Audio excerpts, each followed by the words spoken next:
There we go. Alrighty. I'm a little bit late today, but it's all good. It's all good. There we go. Set this up right. Oh, fuck me. Good thing I didn't do that. I was about to start some music. That's not for here. Probably didn't see.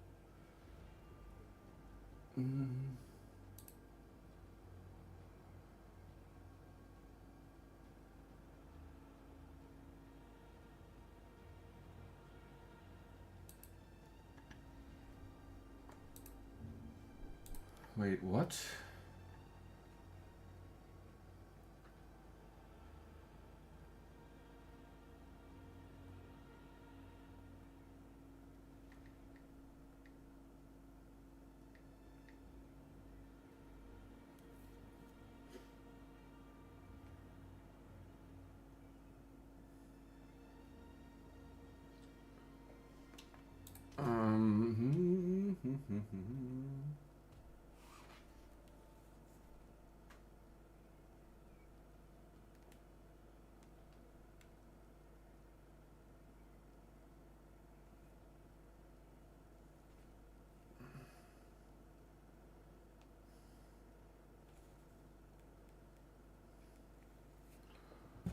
All right. Start out with a little bit of Amazon.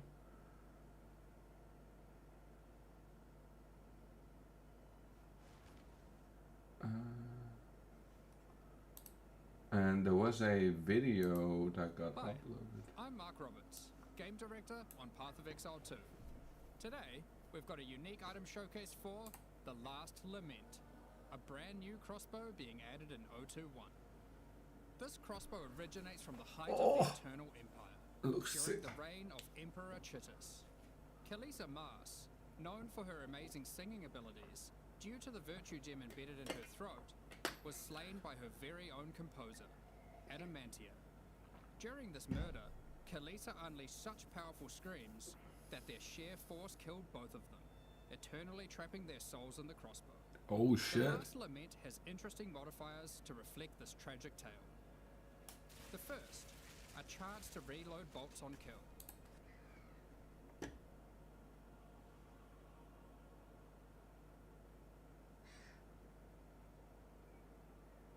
Ooh, this looks fucking decent.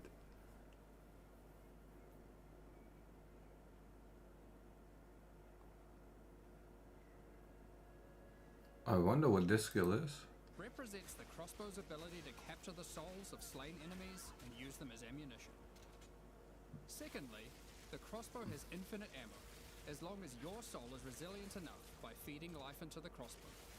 But be careful not to feed it all, as you too might get trapped in it forever. Oh Thirdly, shit. and what makes this... Convert 60% to cold, impact radius. Oh, okay.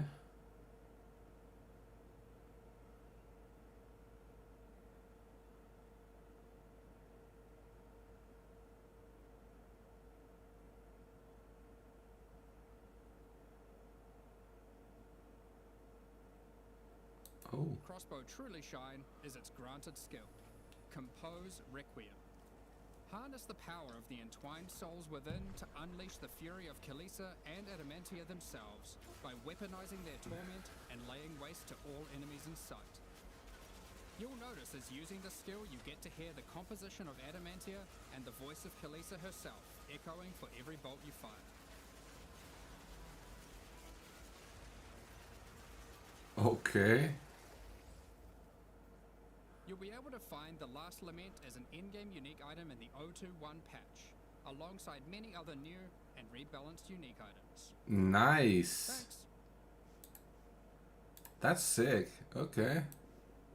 That is actually sick. What the fuck? Was there another video? Oh, there was. Okay. The usurper assembles his Hey. marauders at the foot of my watchtower. our sleep. Alright. From the parapet, I ignite our beacons. I then dispatch Kaum's generals with ease, 2 at a time. My bowstring singing against the tidal breeze. My legion begins dropping boiling tar on the Karui animals below, while others release fiery arrows upon them. The flesh from their backs roast and fill the air. I feel like I've missed out on a bunch here. It is the smell of victory. The dogs all begin to turn tail and flee, and so I give the order. Hold arrows, men! Let's drive these savages into the sea! As we descend onto the beach, the Karui make their stand. Alright. Bow in hand, I make deft work of avoiding their blows, and then return fire. In the distance, I see the disdain in Kaum's eyes, and I know he sees my glare. This unique.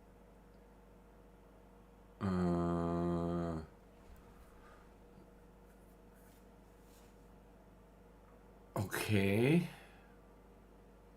+2 meters to dodge roll distance if you have dodge rolled recently. -1 if.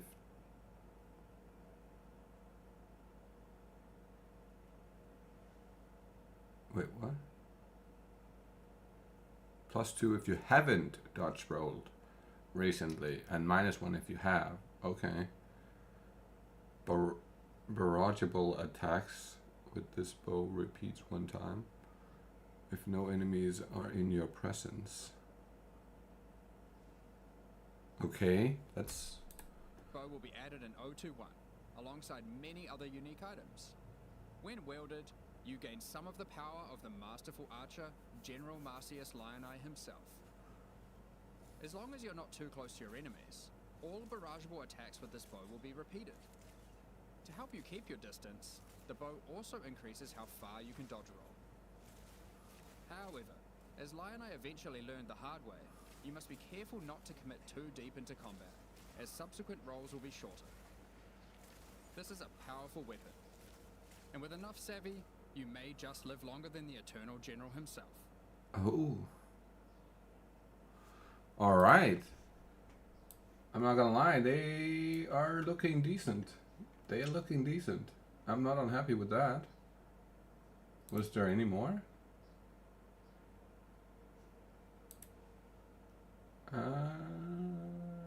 No. Okay. It's tonight, right? Yeah, I'm pretty sure it's tonight. We get the new reveal for PoE 1. That's gonna be sick. Oh my goodness.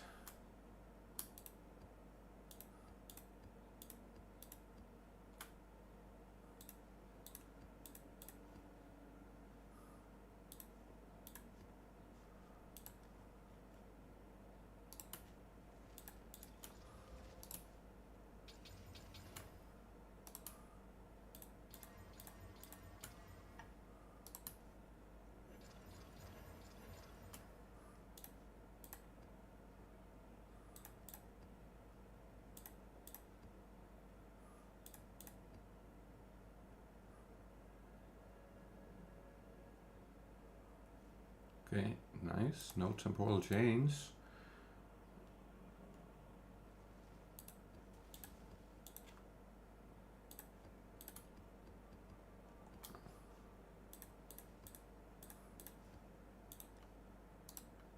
Oh, no, no, no, no, no.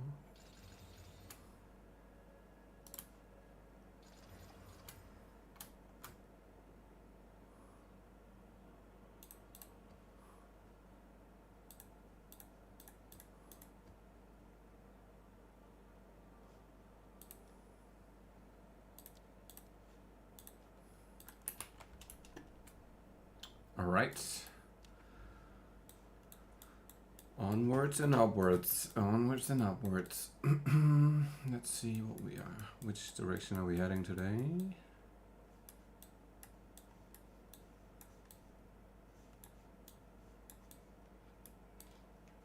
Right, there's 4 towers overlapping right here. I've forgotten already.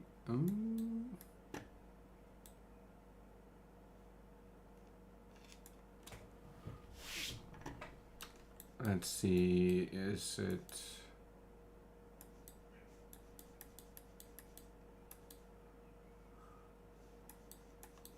And there's a citadel as well. And there's 2, almost 3 overlapping right there. Kinda is 3. It's close.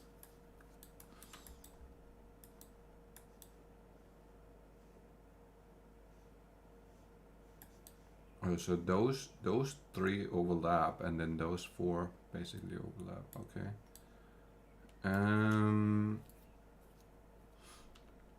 We should probably do our smith to do the rituals. I would think would be the better choice here. I think I'm gonna do that.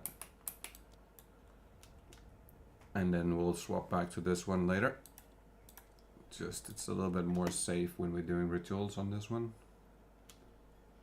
I feel more in control of the outcome.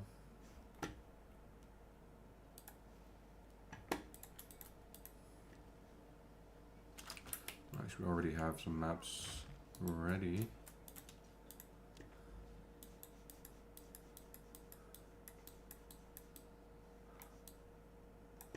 Okay, so we want to go this.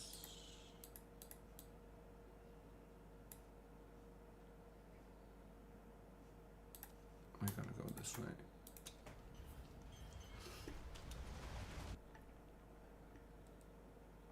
And then we'll just head straight in, try and not hit the middle part, but... You are being controlled by greater forces.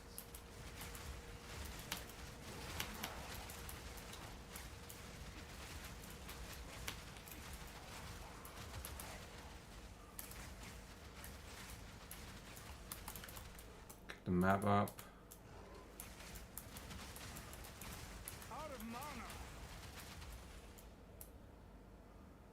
We'll come back for the rituals. I think like clearing the map first is the smart choice here.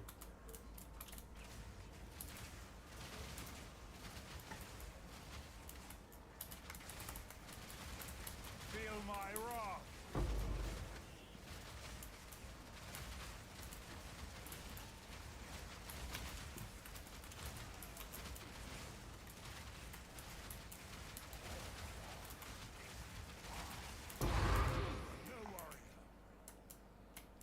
You were no warrior. Good thing I am.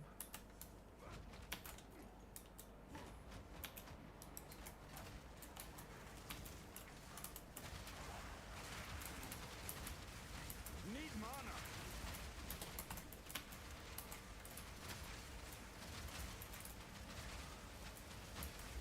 Can be hard to see where to go with the delirium up.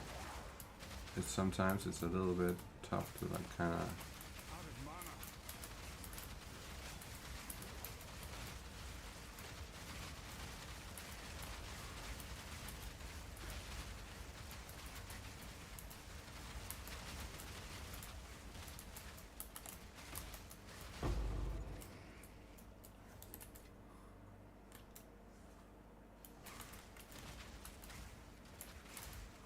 Need mana.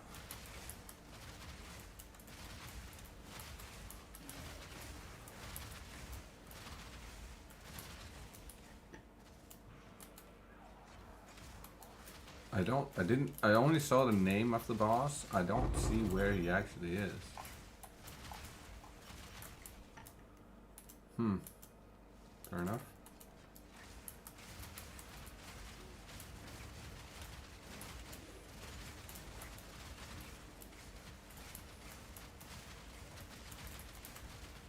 Out of mana. You were no warrior. Tier 5 gloves. That's something.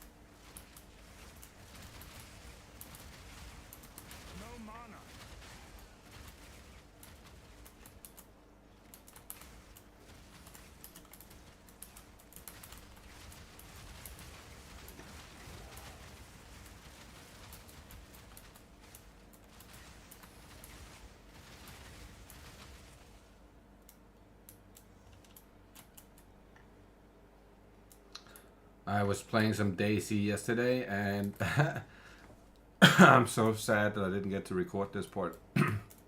There was a full squad of 4-man squad that jumped out on me, and I just murdered all of them. Shit was fucking crazy. Fear will best you. It was actually crazy.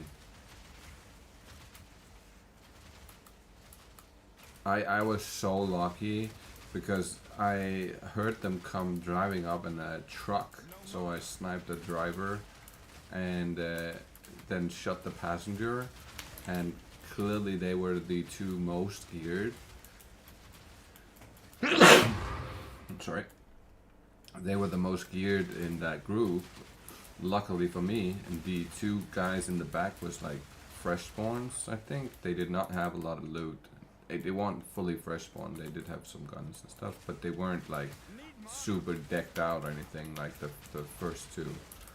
So the fact that I sniped those guys and then I went closer to their vehicle and then somebody shot at me, and I was like, I circled around up on like a massive hill behind where the shots came from, and then I started working my way downwards.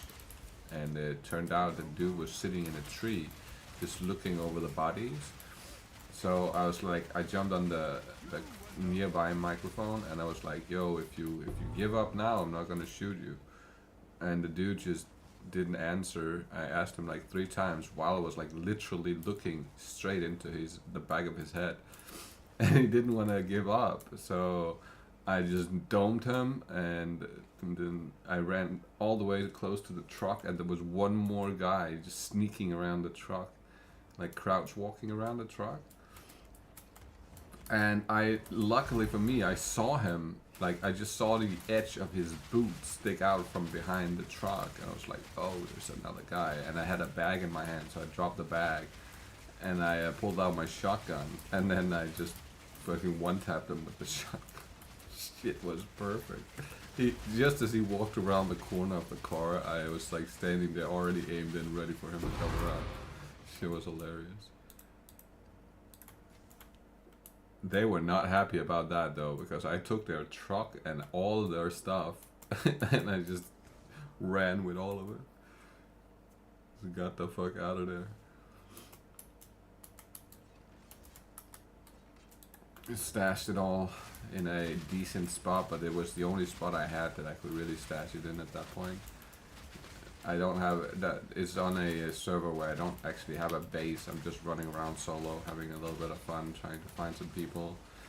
And later the same day, I was moving towards the northwest airfield, and as I literally just got done looting it, another dude rolled up onto me in a car, but sadly he was like driving a little bit too fast for me to kill him. But I definitely scared the living shit out of him because he was zigzagging like crazy out of there. He was not happy. He drove around the corner, and when he came around the corner, I was already aimed in with the sniper, and then I missed my sniper shot, and I pulled out my AK and it just flamed him with the AK. So the car, I think I blew up the tires on the car, but I'm not sure because he got past a building, so I couldn't see him. And I circled around, and I could not find him after that. He was gone. Out of mana.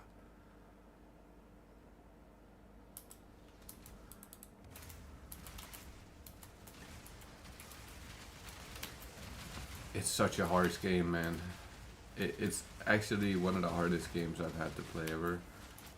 Just in terms of, you have to deal with other players, you never know if they're friendly or not, and then on top of that you have to survive everything. You can't die from starvation, or there's so many things that can happen. You can get sick from 100 different things. It's kind of wild.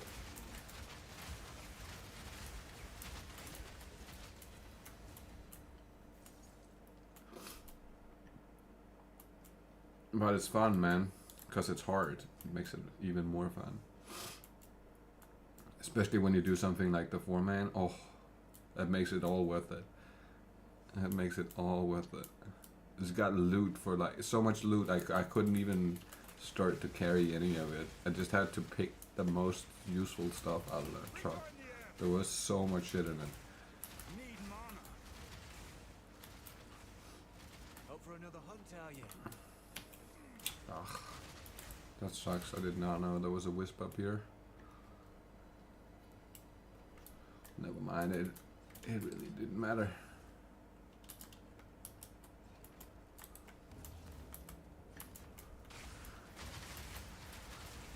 It's not like you're missing out on anything with the wisps at the moment. They suck pretty big balls.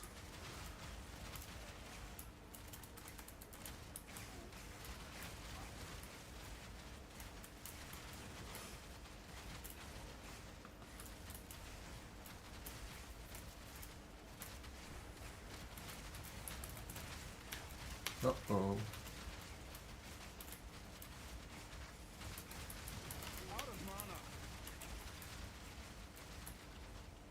Out of mana. There we go. No. No.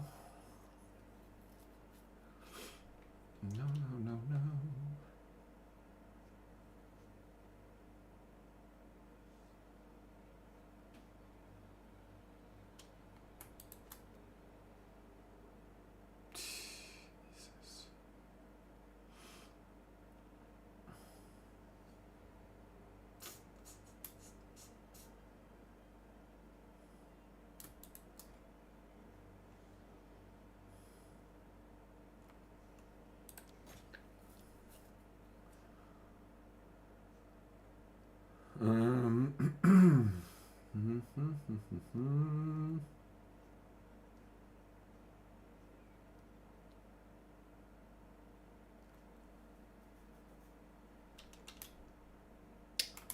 I think I'm gonna take that.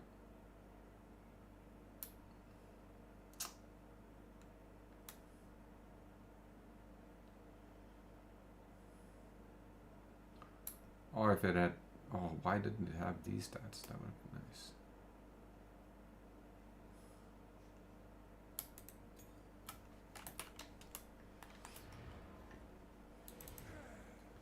All good, all good, all good. Just grab this and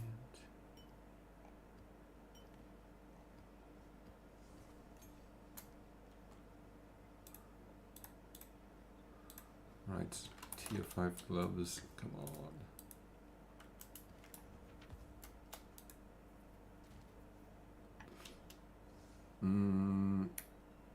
No. No.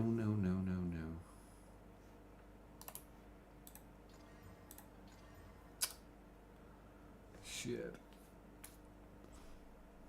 If it had, that accuracy is nice, or sad. If it had been like increased physical instead, that would have been nice.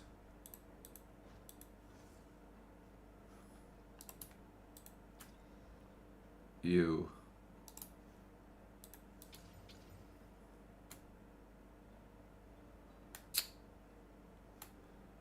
God damn. It's all sad.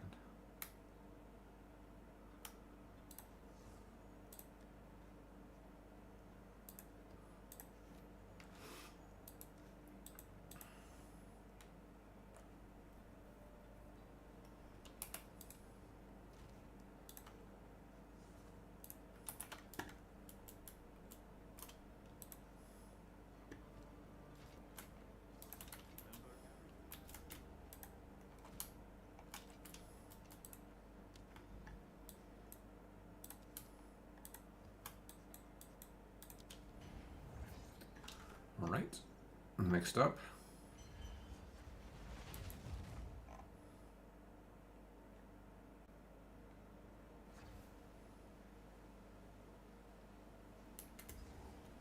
I will never stop searching for that which sends you spiraling into the abyss.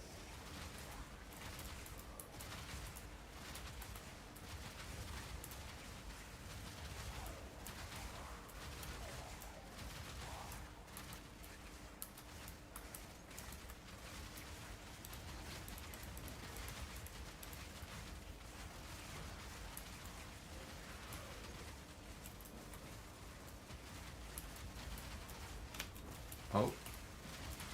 I'm very, very stuck on something. No mana.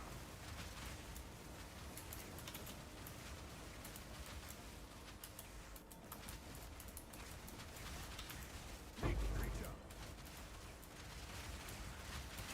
Holy smokes.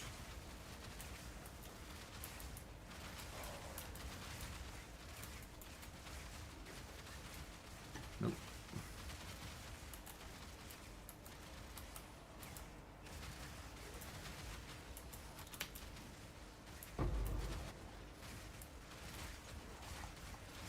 In the right hands, this could forge something truly exceptional.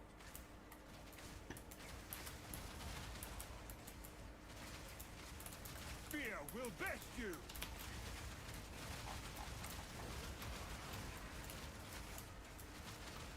Unkillable force. Yes, sir.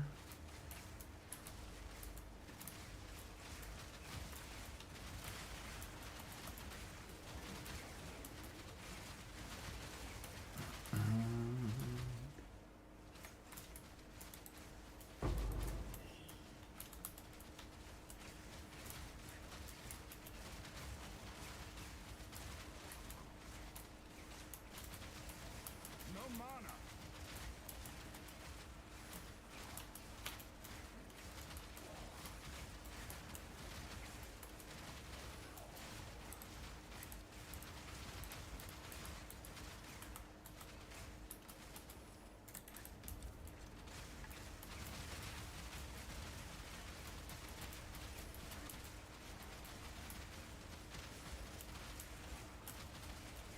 Meat creature. No mana.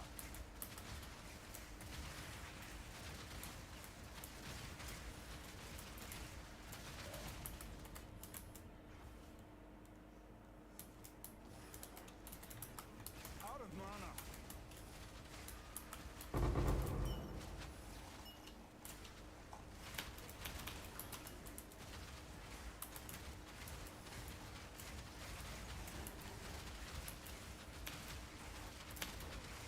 Jesus, the stun.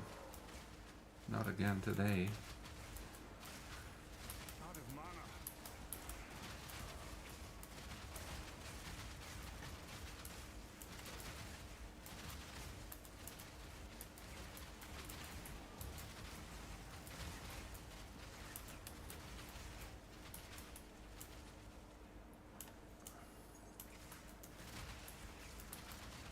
Need mana.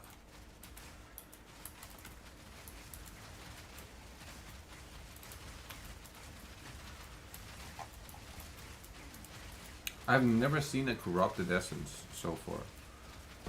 They must be very rare. Holy shit.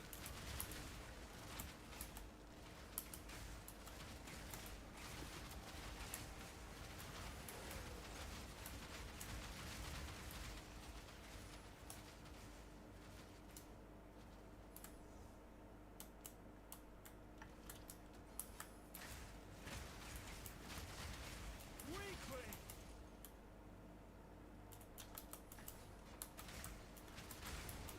Need mana. Your bones to dust.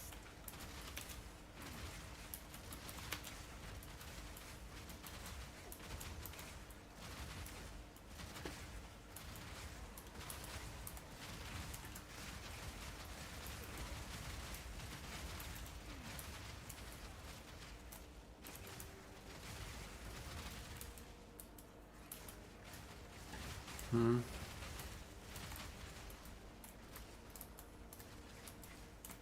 No mana.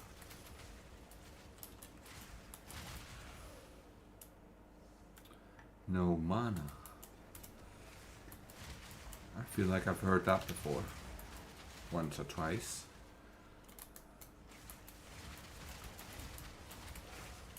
Out of mana.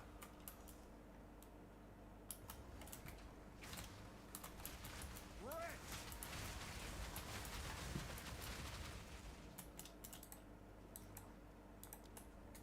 Mm-hmm.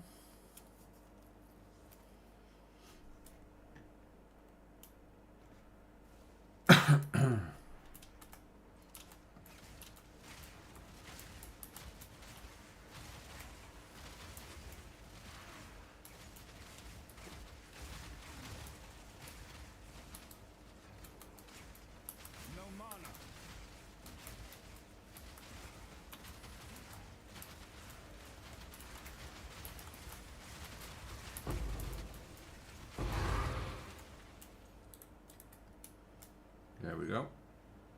Let's start the ritual.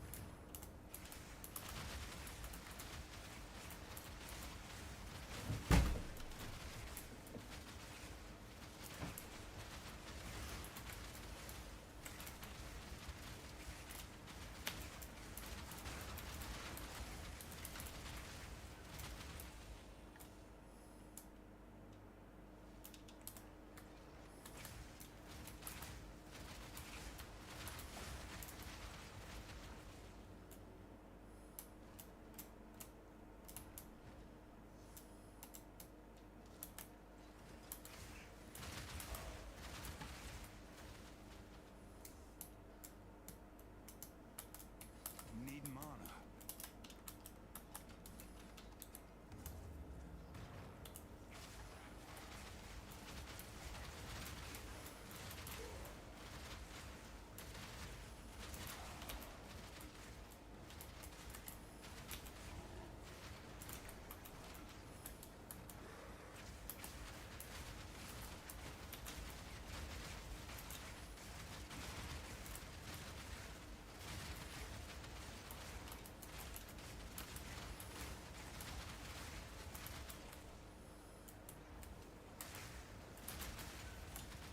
There we go.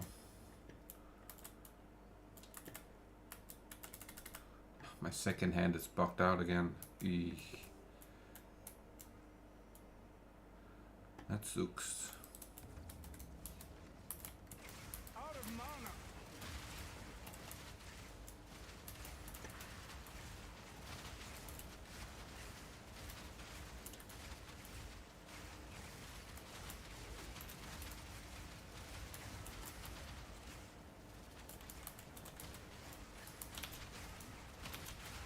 Break.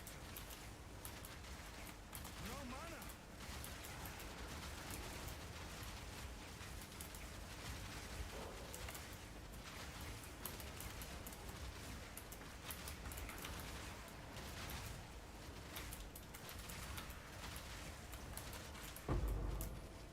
There we go.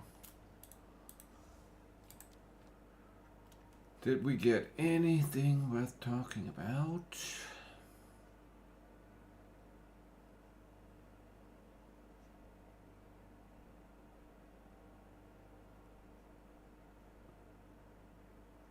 Nope.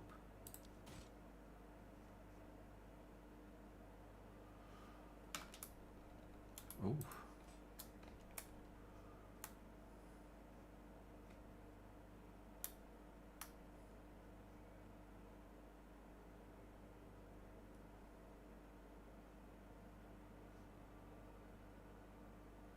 Nothing.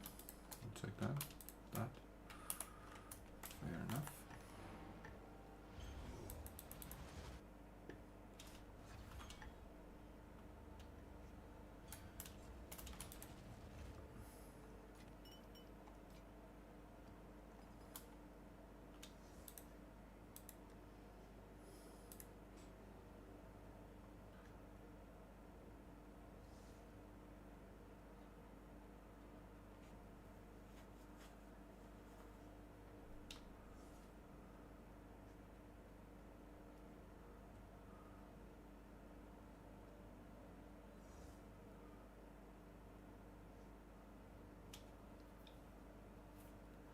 I guess I didn't have a crit. A high one. Okay.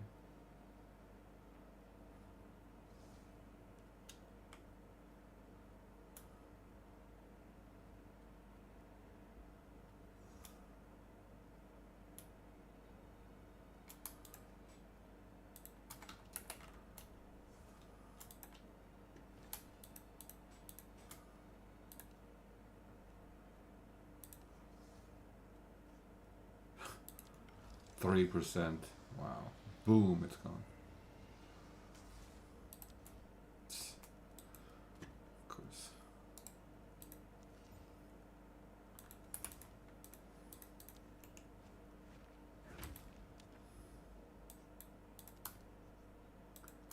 %3 chance to get 2 mods. That's crazy. 3% chance to get a suffix and a prefix.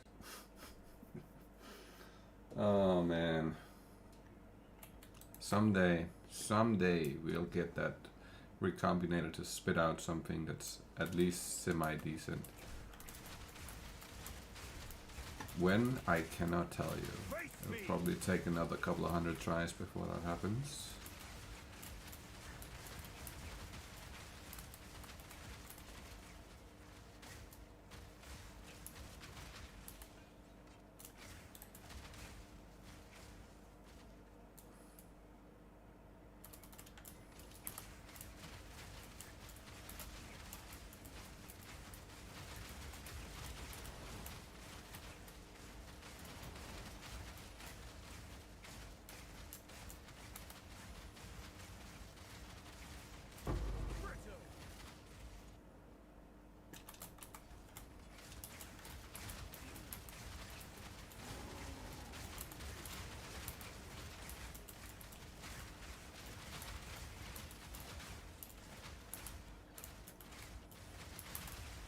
No mana.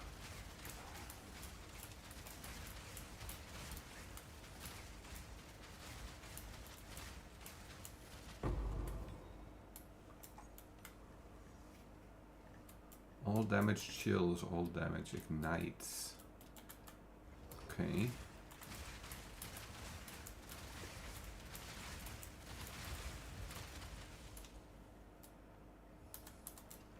Out of mana.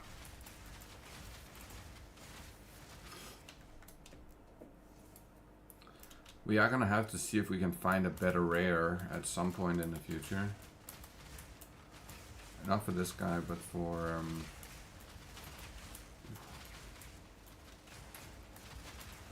the Bannerman. I have a fairly decent one, but I would like one that's like actually perfect.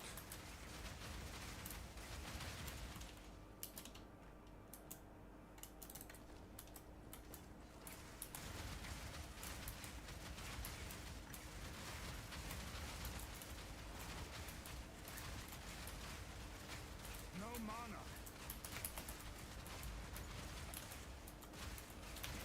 I did not mean to do that. That was a mistake.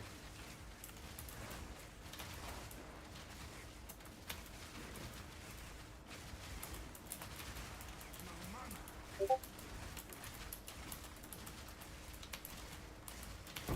You were no warrior.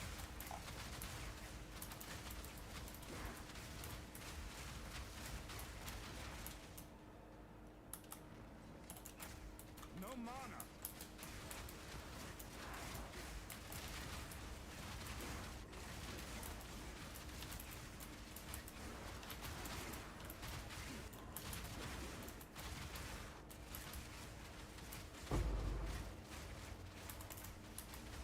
Need mana.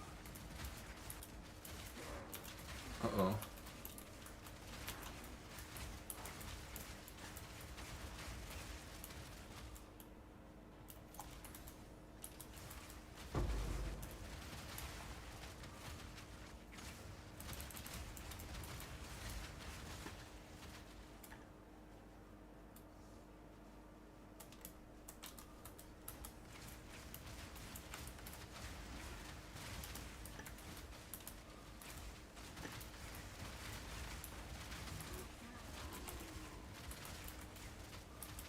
Out of mana.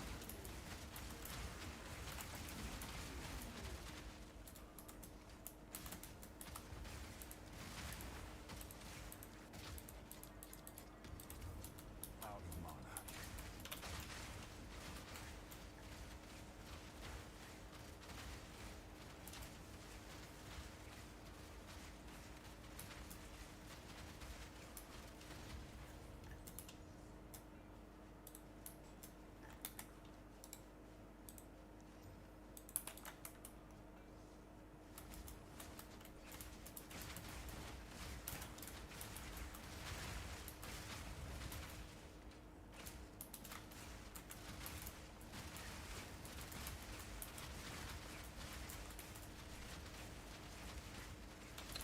Alright. Need mana. Continuous.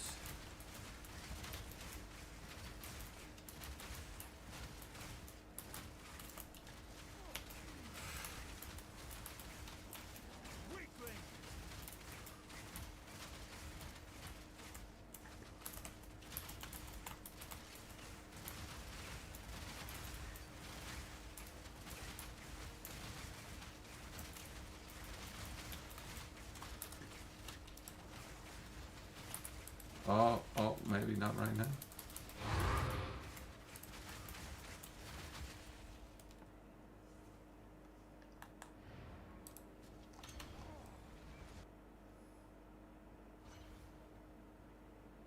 Oh, there was a boss on there. I just realized.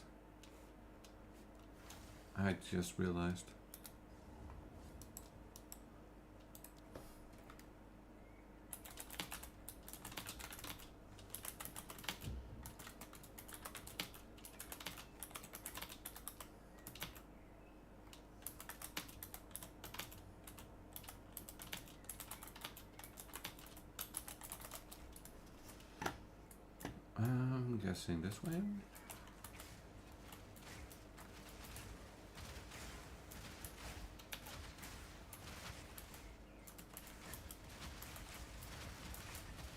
Please don't have your invulnerable block, like bug where you can't hurt her. I see him. It's up there.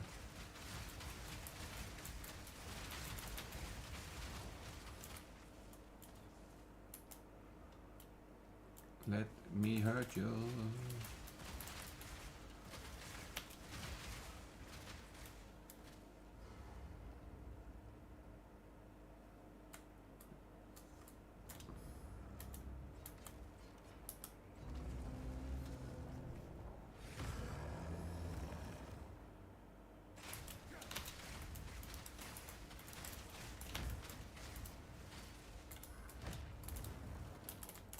Need mana.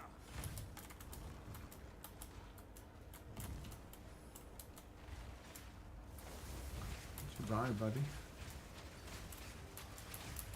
Oh.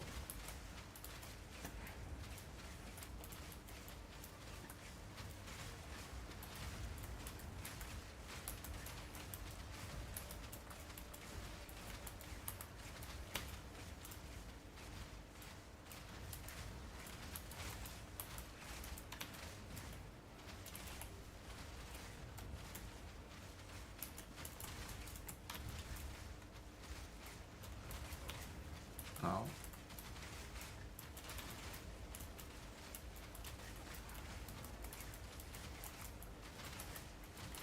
Out of mana.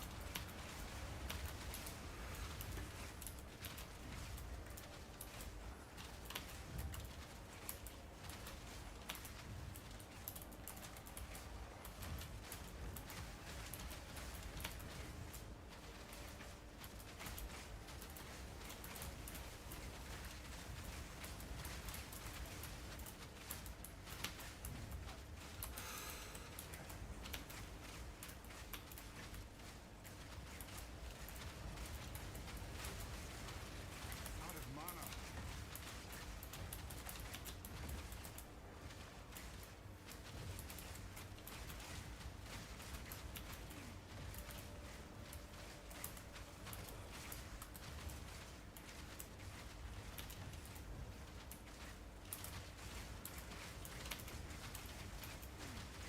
Did that hit me? Really?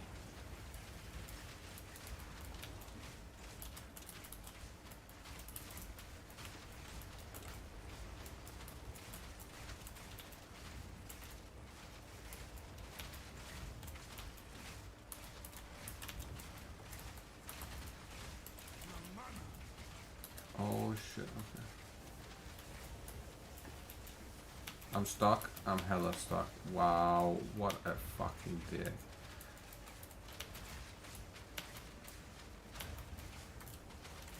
No mana.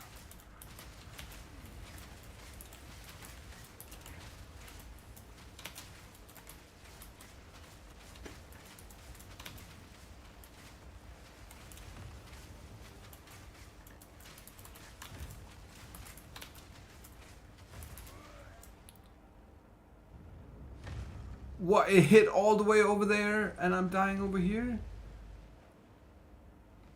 You're kidding.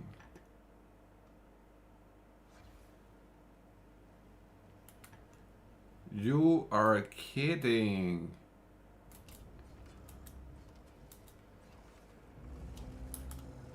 Ah. Lovely.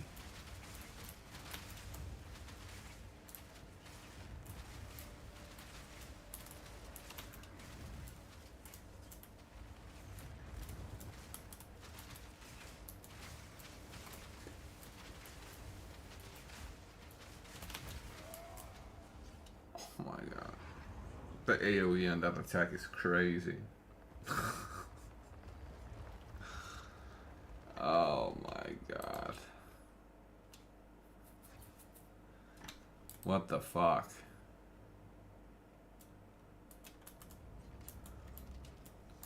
I think this is my least favorite boss. Favorite looking, least favorite to fight.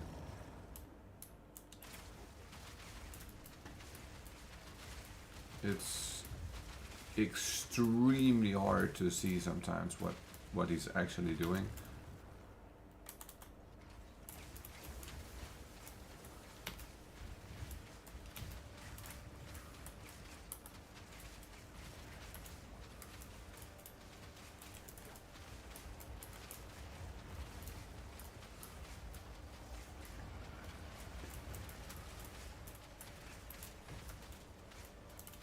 Jesus Christ, how that time I didn't barely lose any health. Last time I got a one shot by that time.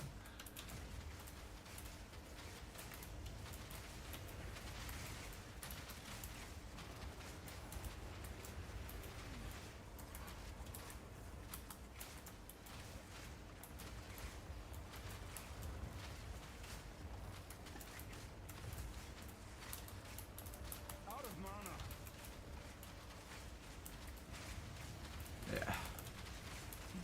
That's how it goes, man. 1000 D for a good weapon is usually not too far off if you want the best of the best.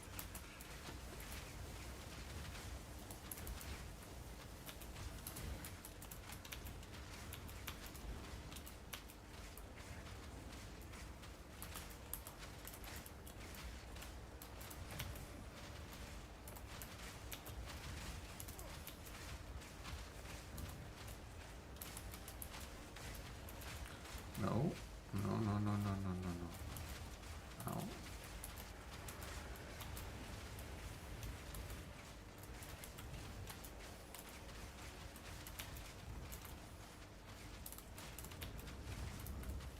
of mana.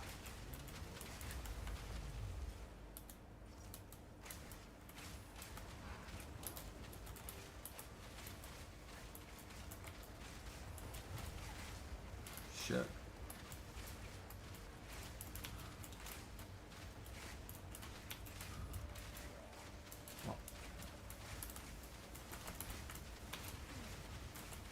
I could have sworn I was outside of the range of that. Okay. Probably not then.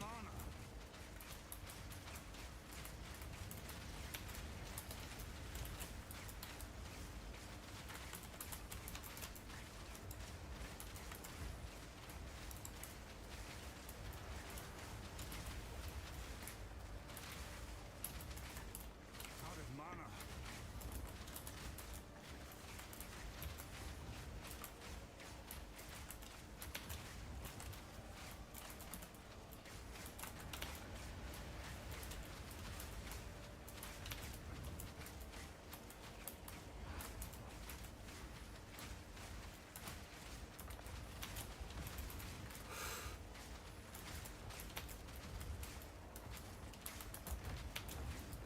Out of mana. Come on. Yes. Oh, Jesus Christ, I almost died there.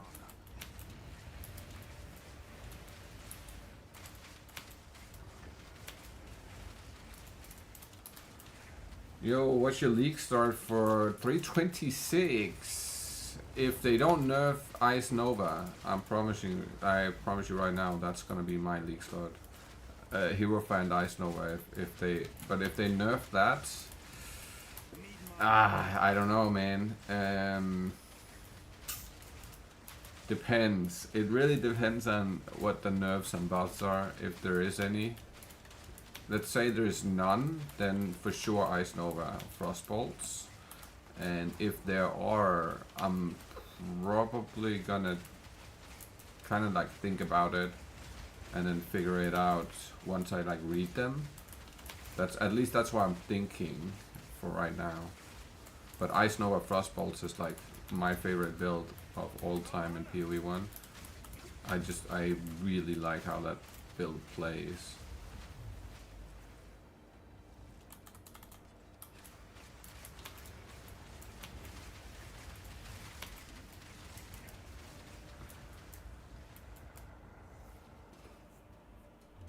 What you playing? Have you made up your mind yet? I should ask. Because it's kind of hard to make a decision without having the full information.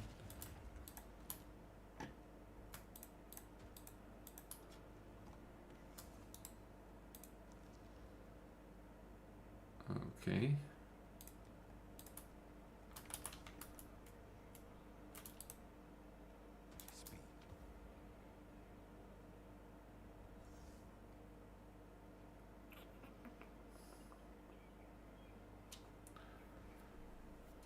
Ice Nova Hero is good. I played last week. It's so fun. It is. It's an incredibly well performing build on every single aspect of it. Like there's not a part of it that where I'm like, oh, this could be better, or like this is like, this doesn't feel great to do with the Ice Nova. Everything feels good to do with that one. Everything. I really, really enjoy playing that. But as I said, we might be unlucky and we might get a bunch of nerfs and that build might die out, or not die, but at least not be as good as it has been. So I'm reserving a little bit of I'm not gonna be super excited, right? Like for playing that build in case it gets nerfed. I'm gonna start with Jog or Slayer Volcanic Fissure of Shaking. I've never played that. Waiting for patch notes. Drop, and I'm gonna start a PoE. Hell yeah, man. So I really kind of want to play the Last Ascendancy that I haven't played. The what is he called? Scion. The Scion. I would like to play the Scion, but I just don't have any clue on what to play on that. I saw somebody play it last league with or in Settlers League with like Veil Lightning Strike something. I just saw like a quick short video of it and it looked insane. Cause you could keep putting down your veils over and over and over with like there was like no pausing, like no waiting for it to fill up. It was just like an infinite amount of those. That looked insane. But I have a feeling it's gonna be slightly on the laggy side if you play that.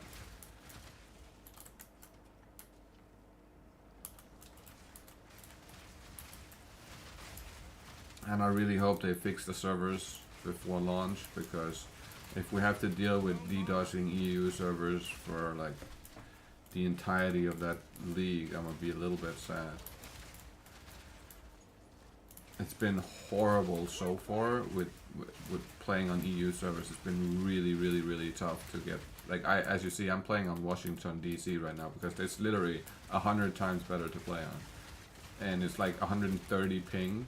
But on EU servers it's like 200 something because of the DDoS attacks. It's kind of ridiculous. So I'm really hoping they have some kind of solution for that. Or that the people doing it will stop because they get a new league or whatever the reasoning behind it is. But I really want to play, also I really wanted to play the Palestrom build, if that doesn't get nerfed, the what's it called, Molten Blast of the Zenith, is that what it's called? I think that's what it's called. That would be kind of sick too.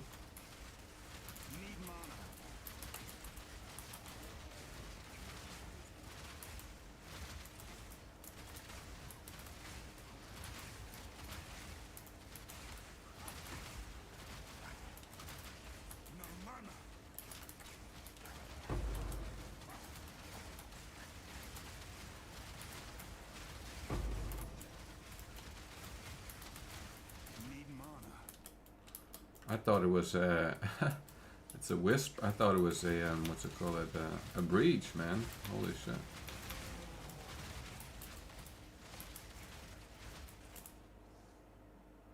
They drop you nothing. Literally nothing. That's wild. We're getting patch notes tonight, right? Like when the live stream is over, that's when we get the patch notes. That's how it goes, yeah? I forget if that's how it goes, but I'm pretty sure that's how it goes.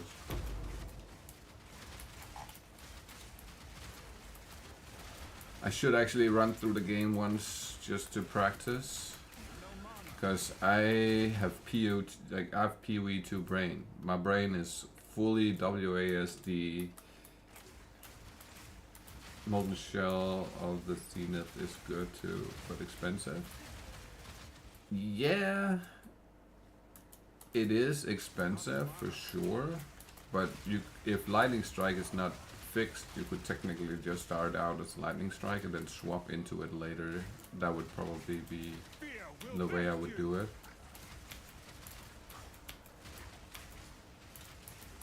Lightning Strike is basically free. It doesn't take a whole lot of gear to get to a point where you can do decent content.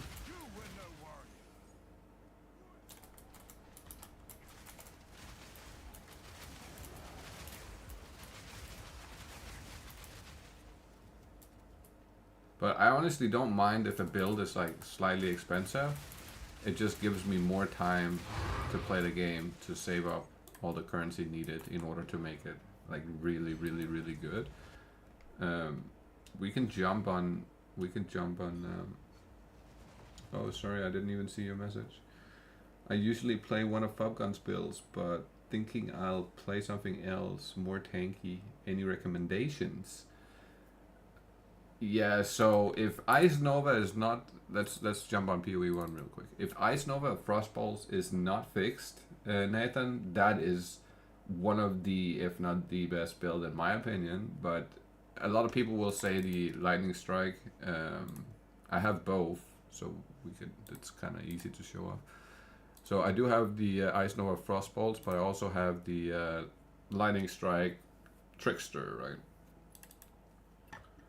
And most people say this is the best build. I don't necessarily like this build so much as I do the Ice Nova Frostbolts. However, it's just it takes a little bit of gear to get this to a point where it's like really just crazy. But I'm pretty close to being perfect gear now. Like the only things I can upgrade is mirror tiered gear. Like everything is pretty much tier 1s, and everything that needs to be T1 is T1 basically. But again, it comes down to the nerfs and buffs. If they nerf Ephemeral Edge, then like this is probably not so good anymore. I would think, at least.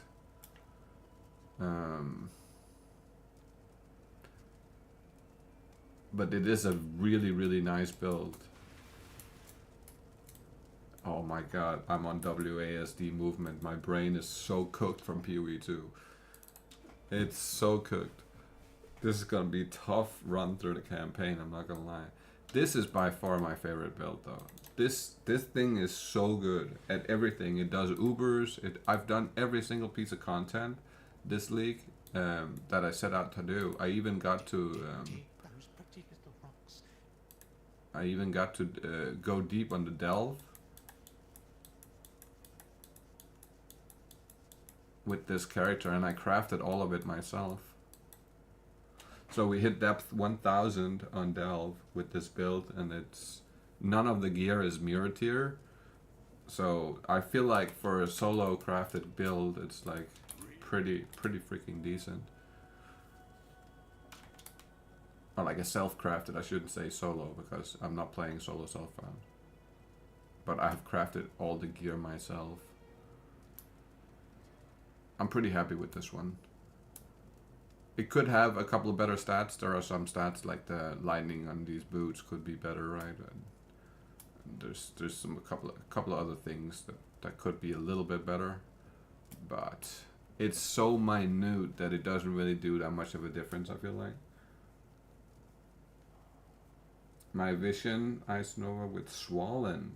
That I've heard about that. I haven't actually seen it, what it looks like in action, but it's yeah. It feels like you can't really go wrong if you're running Ice Nova Frostbolts. There's multiple ways to build it too.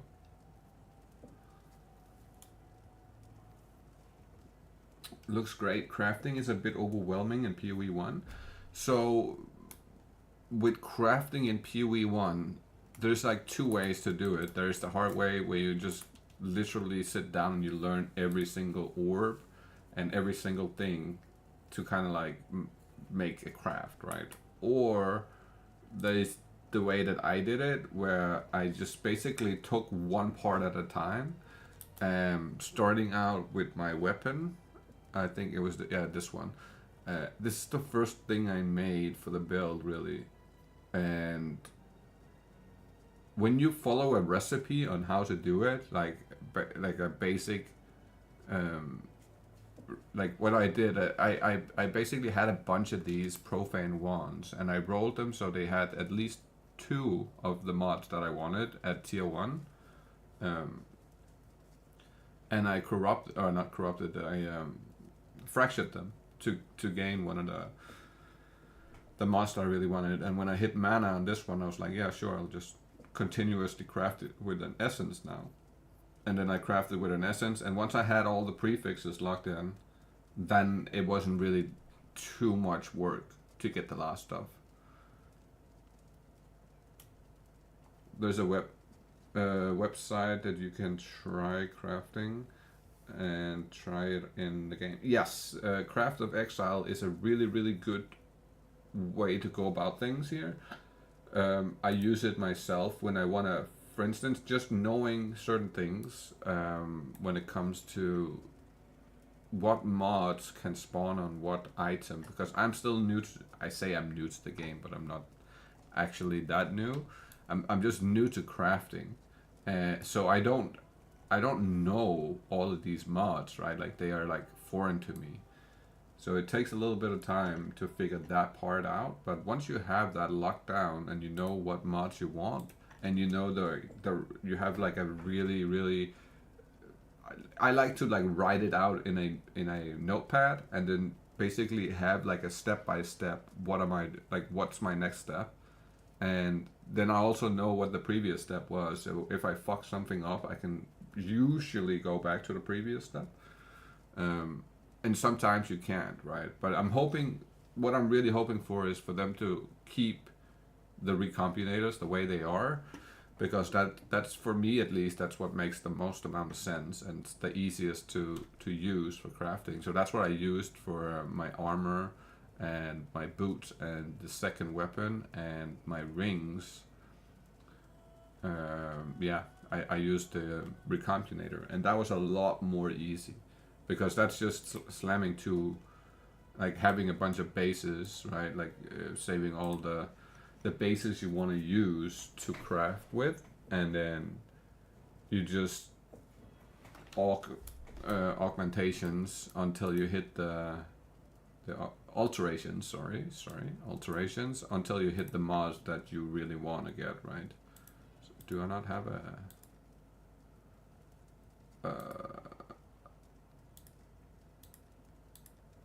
and then you slam, right, like this, for instance.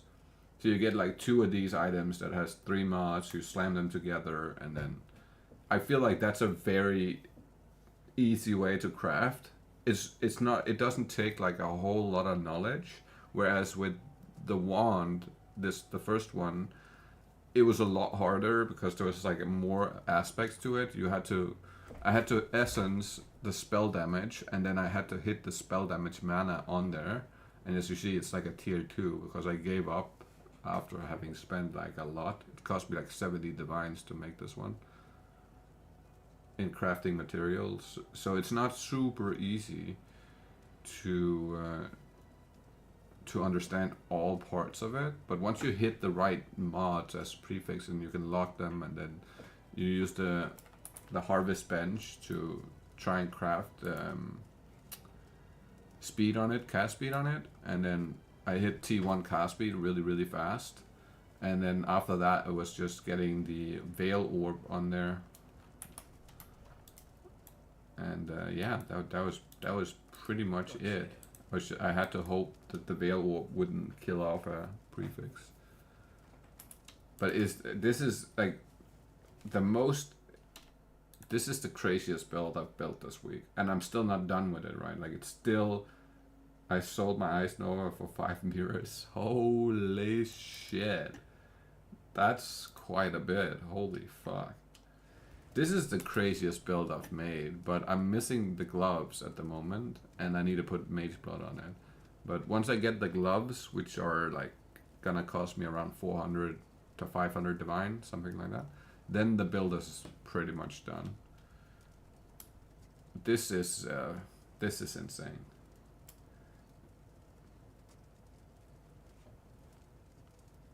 I'm a melee enjoyer. I asked a couple of people in chat what I should build this league, and a lot of people for melee, and it was like a split between Flicker Strike and Lightning Strike. So I built both, but the Lightning Strike was easy to build. This one has been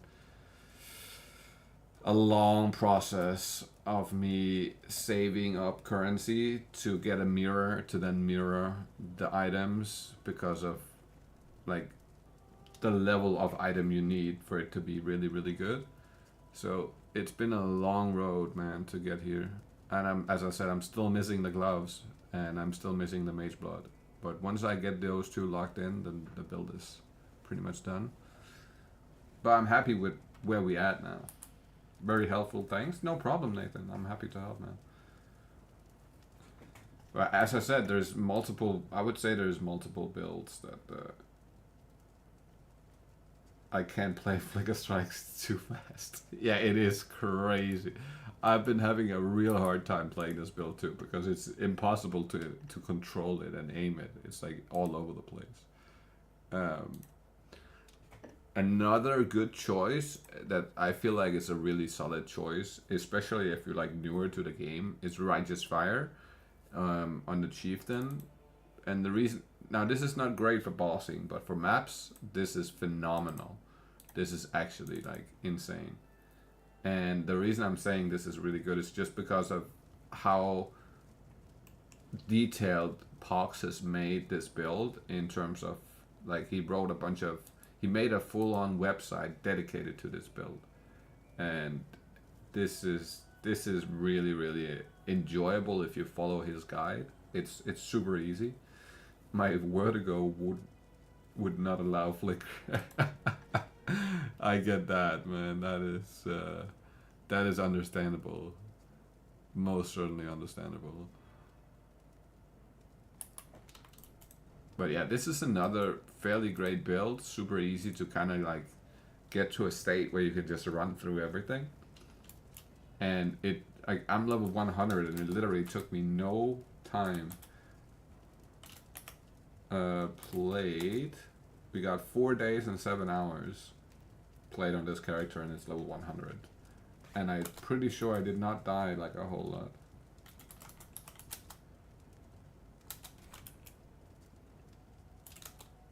"70 times, okay, fair enough. I thought I died less. Fair enough.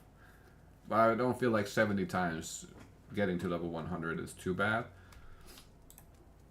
I probably died like 10, 15 times in the campaign, I would guess.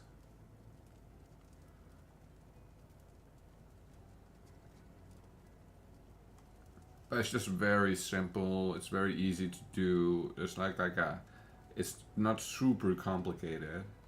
And it's very tanky and it's just very fast. I like CWS Chieftain. CWS. CWS. What is CWS? I'm not sure what that is. Then there's the lightning arrow. That's another good build. It's just very glassy. Don't do this one. Don't do the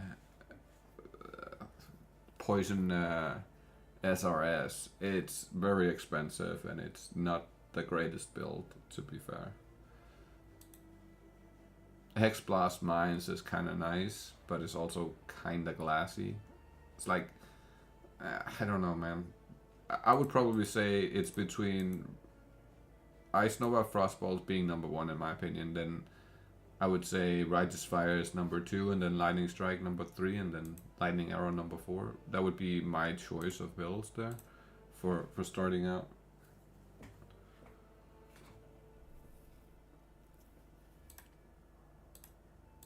The Lightning Arrow is kind of crazy. It's good for mapping.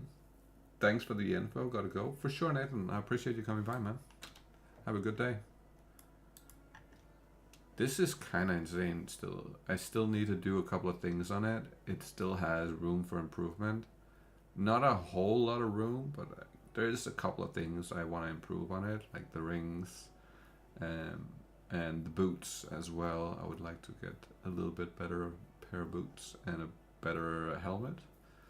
That would be nice. Like a better, the better version of the helmet. Stats should be somewhat the same, but just the better versions of them.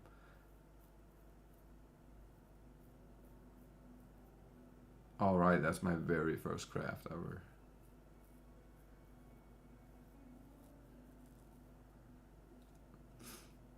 It's not too bad, honestly. It's okay for my very, very first craft ever.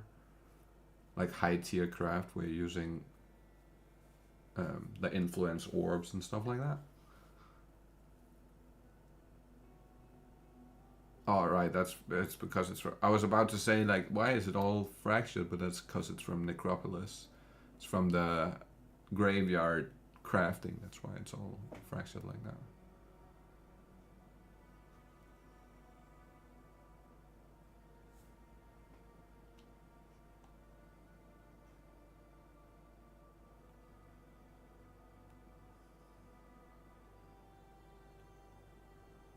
This build is really not that bad, honestly. It's just performing in T17s and stuff like that. It's not the greatest at that stuff. I still prefer the Ice Nova. The Ice Nova is, fuck man, it's so good. It's so good. Click to move is so weird when you have gotten used to WASD. My fingers is consistently on the WASD. I'm having such a hard time not actually pressing them. Holy shit. Do I not have... No, we do not. Okay.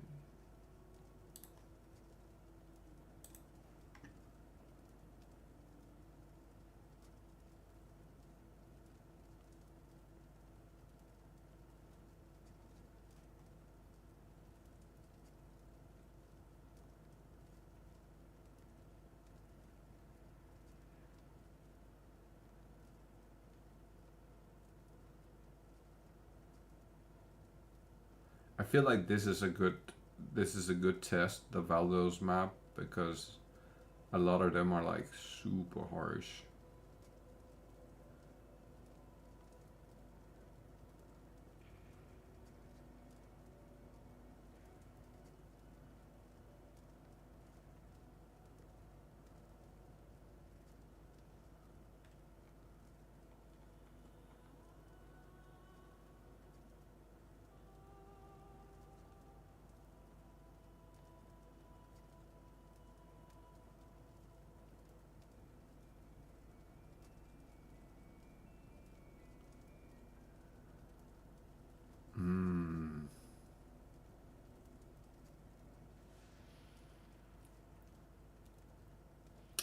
And travel skills are disabled. Ooh, that's a tough one. That's kind of a rough one to do.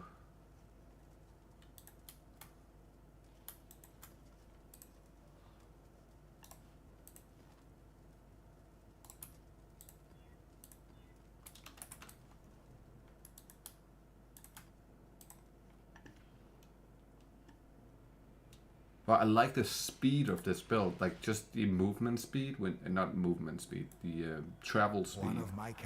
When you got the Ice Nova Frostballs, and it does enough damage to where it basically kills. Oh my god, I don't have any loot filter on right now. But it does enough damage to where it basically kills everything from just the teleport itself. Which is nice. Wow. Not having a loot filter on is kinda... That's a little bit rough.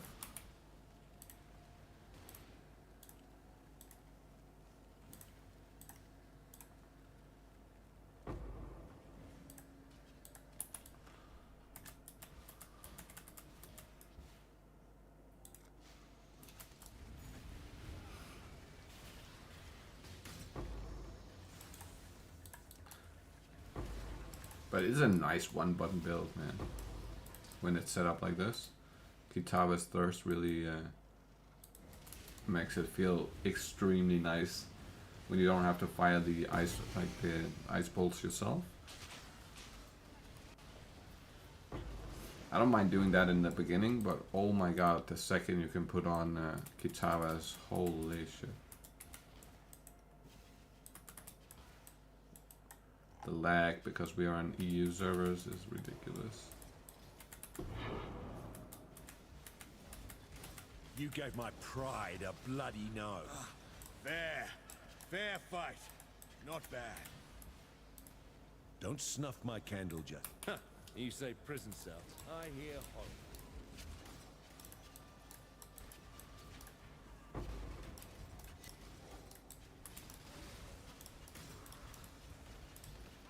I think I'll go Betrayal again, because I love that mechanic. It's just really good currency you get from that. Ashling. No, Go on. I am well. A sad You may despise the machine rogue, but you'll hate my prison even more.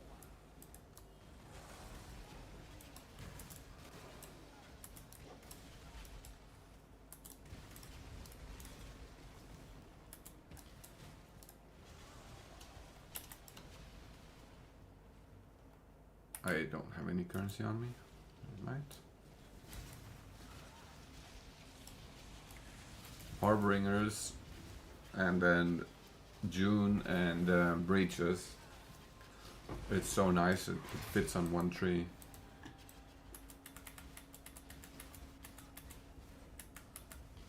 Don't you see? Death just extinguish me again. And I will still burn. There's only one fate for the weak exile. Did you set out? Death is a natural. Did you set out? You are brutal. We'll let you smolder behind bars. Oh, I can't move with WASD. God damn, I'm pressing that a lot. That's crazy.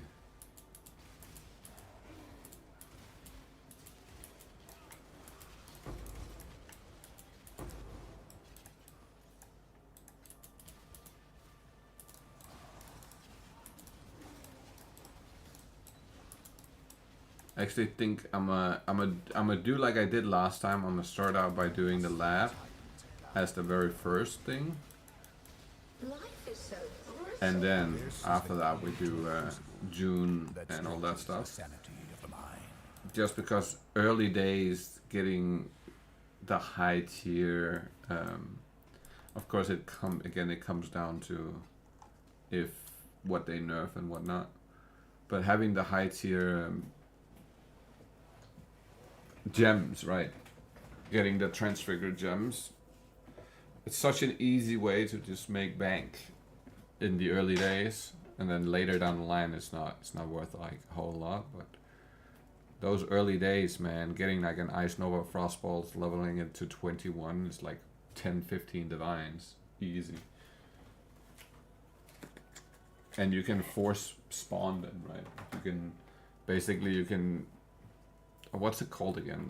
The offering that makes it so you are guaranteed to get the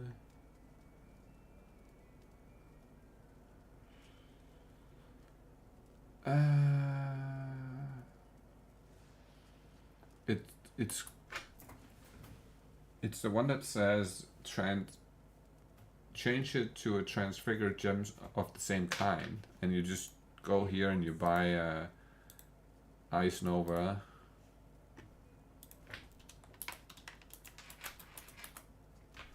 You buy these and then you just put them in to guarantee to get an Ice Nova of Deep Freeze or an Ice Nova of Frostbolt, since it can only be one of those two. And that way, like, continuously just make, like, bank early on.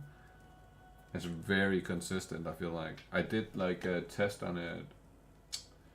Oh, shit. Where is that? Where's that at?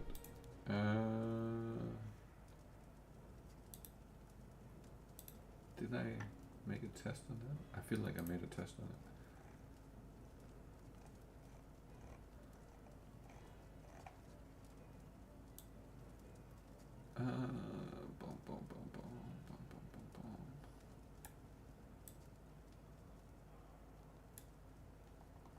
I did. Right.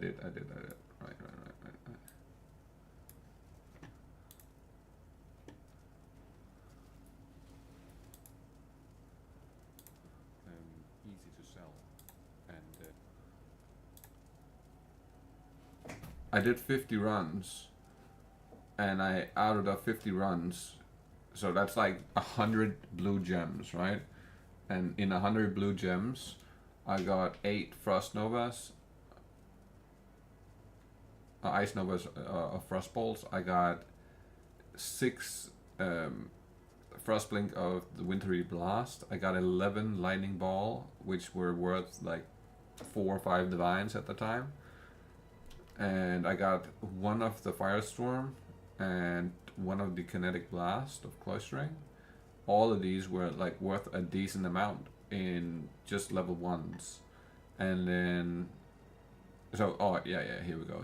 This was the price on level 1, and then if you had them level 20, it was like 1.5 div for that one, 1.2 div, 2 div, 1.1, and 1.3, and then if you level them to 21, it was like 9, 5, 10, 10, 3, and that was like really semi, like I got a handful of them to go to 21, so I made like a lot on this. 7 divine per hour is not too bad for level 1s, and then 10 to 11 divine per hour for level 20s, which I feel like is a fairly good, like if you think about it starting out day 1 in the league, and you're able to kind of like make that kind of, so I played 5 hours and made 52 divine, which is I think that's a really good payout for the effort, because it's kind of guaranteed. There'll never be a time where you do it and you don't get any of the ones that you want. You'll always get at least some, maybe not as many as I got here, but at least some for sure. So this is how I set it up, right? Like I have my first line, which is the ones that when I get the one that says it guarantees like a transfigured gem of the same kind, I'll be using like Ice Novas, Frostblink, Firestorm to get the Firestorm of Pelting or whatever it's called, because all those they sell for a pretty penny, right? So, and then we have some random ones down here, which is usually what I do is when I drop them in maps, I'll pick them up, the gems, when they're leveled. So if I drop a level 13 gem, I pick it up and I save it to do this. And then I don't have to level it the first 13 levels, right? Like I just continuously do that.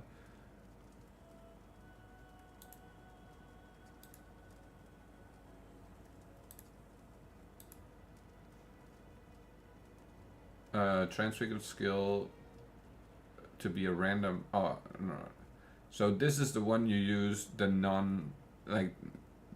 top one is the one you use the bottom line for here, the random ones, and then this one is the one you want, it turns it into it turns a non-transfigured skill gem into a random transfigured version. So it's always going to be an Ice Nova if you put an Ice Nova in there. Or let's say you do Frostblink, because that's the guaranteed one, right? Like Frostblink only has the one it can only become a transfigured version that's called the Frostblink of Wintry Blast, right? That's the only outcome there is. So if you were to put that in here, you are guaranteed when you take the second one here to get that one every single time. And it's just a simple and easy fucking way to do it, man, honestly. To make like bank early on, in my opinion.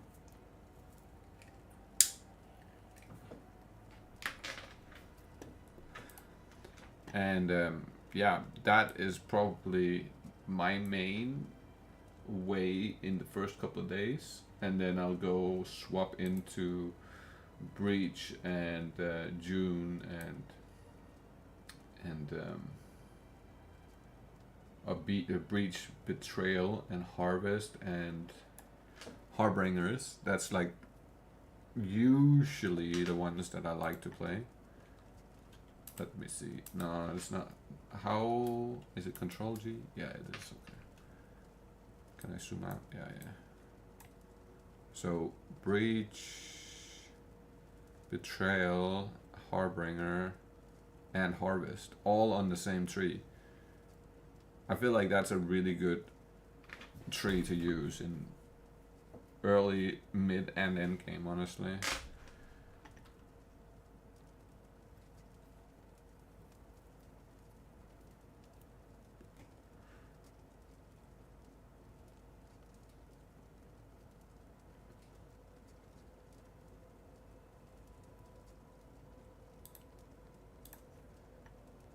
And we got Alva and Beasts and Exiles on the second tree, that's right. And a couple of Delve nodes, I think.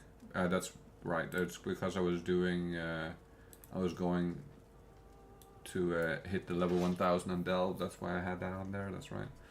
And then this one is like for getting all the boss maps and that type of stuff. And then of course, I always try to put on this one that grants you an additional shrine effect. It's just so nice, man, when you're running maps and you have that. I freaking love that. I don't know, for some reason I like this way better than I like the PoE 2 one. I feel like this is way better the way they set up the Atlas here.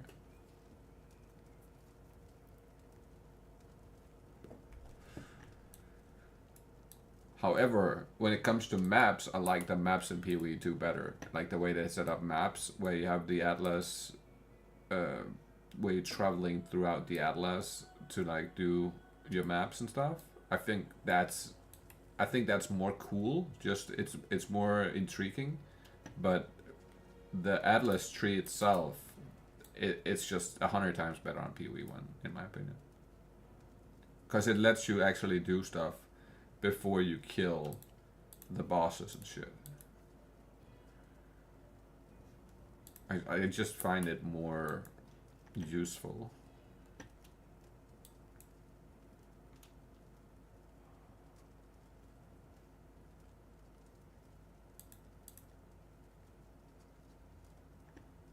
We should actually do, there's a couple of things I still want to do over here. Man, I should sort out some of this stuff too. There's a bunch of stuff I really want to double corrupt.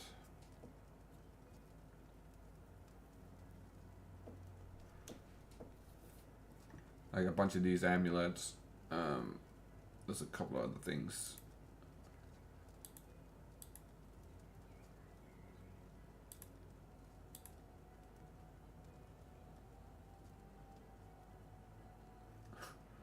A headhunter sitting there, just now realized. Oh, and we got some gamble leftovers too.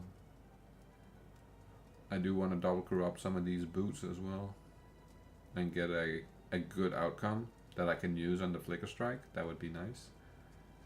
I have like a fuck ton of them saved up, ready to go. Feel like there was something else I really... Oh, right, I wanted to double corrupt some Kitabas. I saved a bunch of those too. I double corrupted this one, and it of course gave me all white sockets, which that was so sad. That was so sad, because I dropped this so early on in Settlers.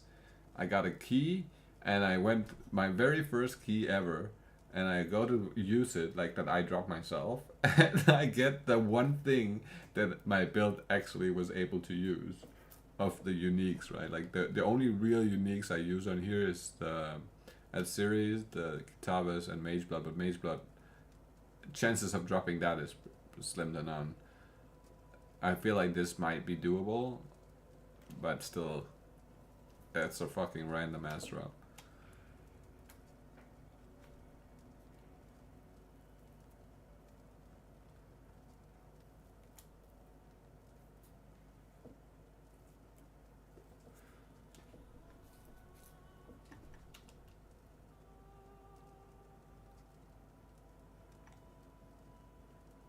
All right, I used the Dying Sun when I'm mapping. That's true. I forgot. And then just I have all of these. Fuck me! I forgot I had all the. I have all the awakened gems. I haven't even leveled all of them yet. Holy shit! It's all awakened gems on the second hand too. Oh my god! And we have these two we've leveled already. Fuck! I gotta do those too. I gotta re-roll some of them. With the Beastcraft, that would be the number way to go, like the number one way to go, I think. Where you can re-roll this one into multi-projectile or something like that, because I had one of those and that sold for 95 divine, so that would be one really good one to get. And the multi-strike, I think, is the red one that's insane. So I was thinking about re-rolling a bunch of these and trying to get the good ones out of it. I'm pretty sure I've already leveled all of my gems, right? 21, 21, 21, 21, 21, 21, 21, yeah. 5, 21, 21, 21, 21, 21, 21, 21, 21, 21, 21, okay. 5, 21, 21, 21, 21, 21, okay. So all my gems are kind of leveled. The spell echo, awakened spell echo, is pretty decent too. That one is worth like a lot too.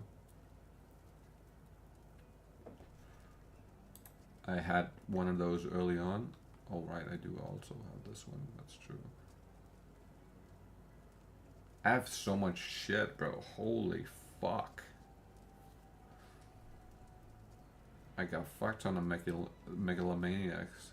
It's like I have so many of them.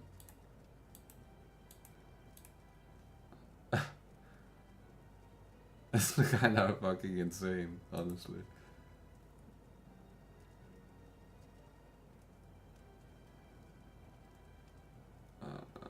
Do I have anything else?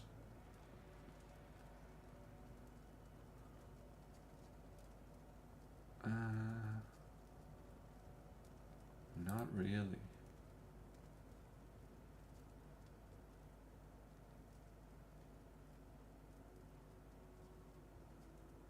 So much shit in here, man.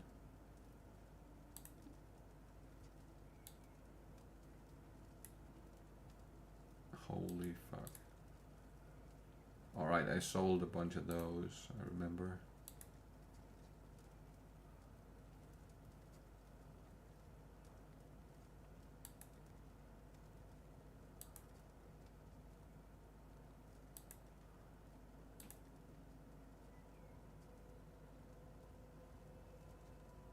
I wish I could do the Blight mouse like this, but I tried and it's like impossible to do. It like completely fucks up my PC when it's like too much stuff on them. Everything just starts lagging super bad and you can't tell what the fuck is happening. I still haven't completed my unique collection either. It's gonna be a minute before that happens. There's so many super chase unique items that is gonna be harsh to get. Oh man.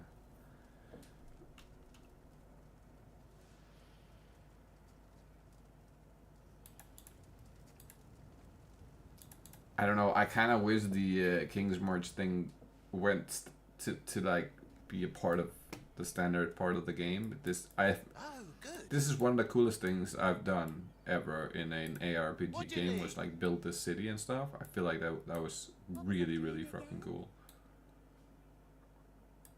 Hail!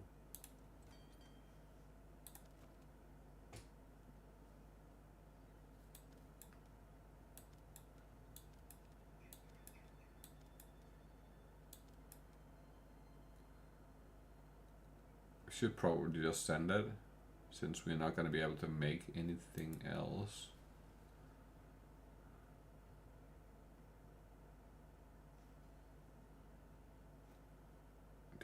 I don't have one that's basically completed. No. Okay.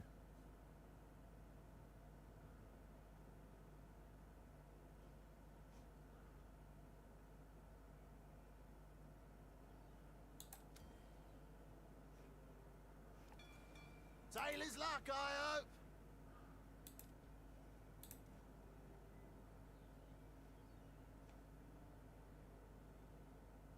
Wait. Is it going?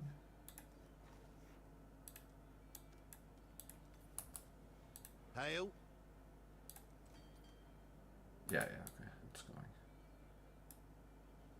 This shipment makes me rich. It does. That's where most of my mirrors came from.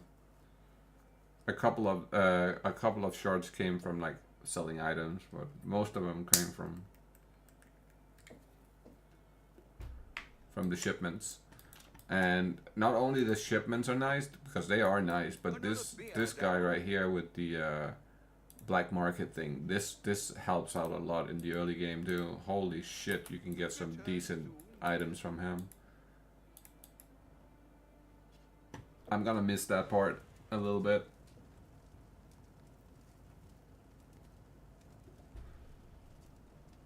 It is. That's a really good way to get like decent linked items in the early stages of the game. It's just so easy to at least like your 4 links and 5 links. It's really easy to get from Faustus.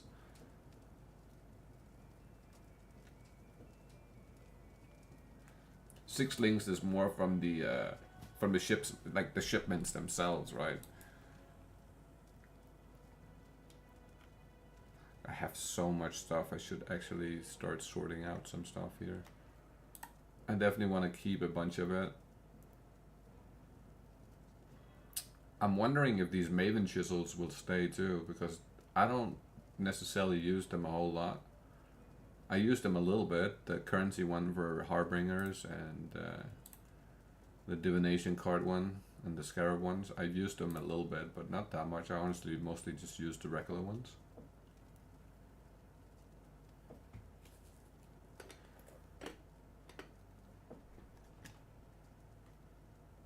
I mean, it's.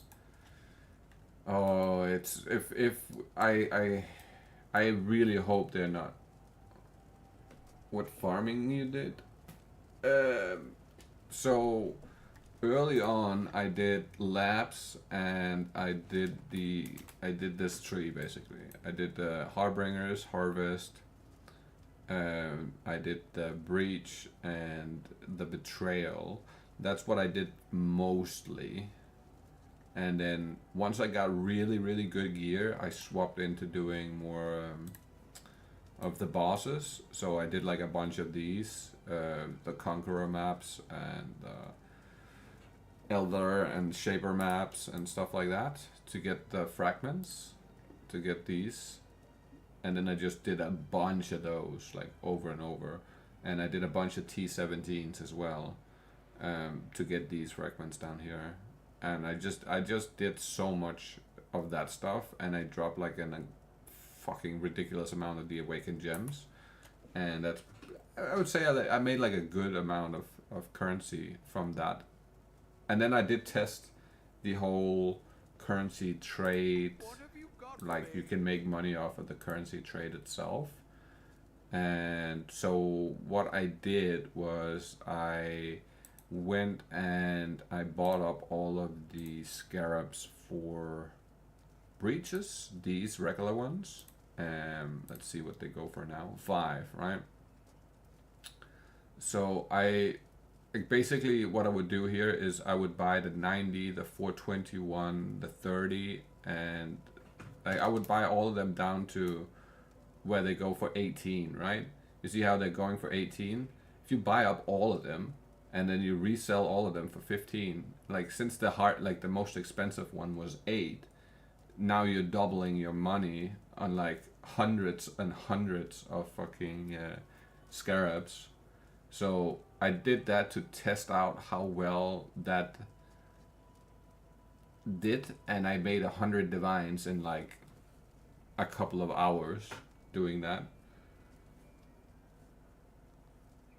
I do expensive strong boxes and T17 Rogue Exiles. The Rogue Exiles is by far the best one, right? Like that's no doubt that's the best method.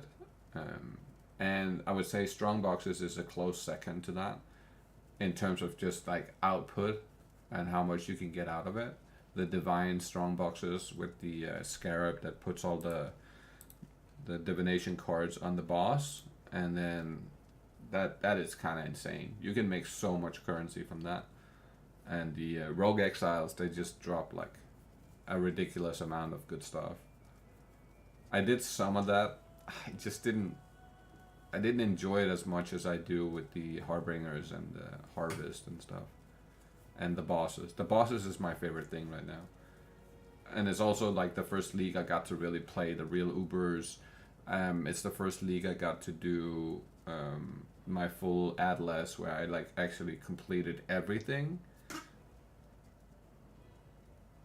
Yeah, but really need a strong build to run that strat. That's the main issue. This build is strong enough to do it, but it's big investment, big reward, and the June and Breach and stuff, it's low investment with a decent reward.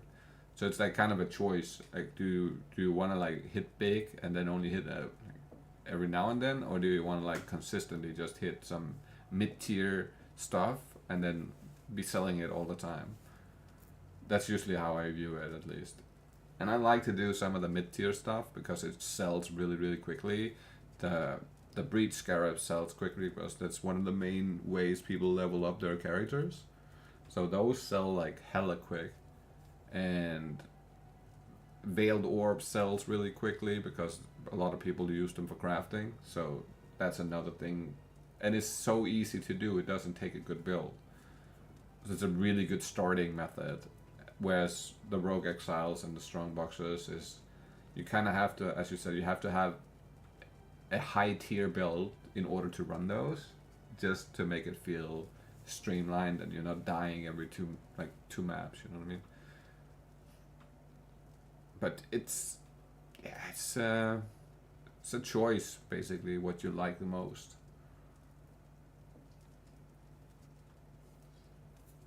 For me, I'm thinking if I do the Ice Nova, I'm just gonna do it like I did the Necro Settlers League, which is this one. And it really does not take a lot of gear. If you look at this gear, it's pretty shitty, to be fair. It's really not good. Some of it is okay, but most of it is pretty fucking shitty. And with this gear, I was able to do everything. All of the Ubers, everything. So very low investment on gear, and it performs extremely well.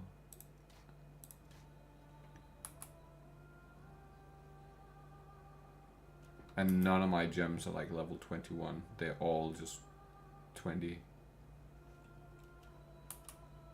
Cool wins. And no major blood or anything. And you can easily make this work. It still performs incredibly well.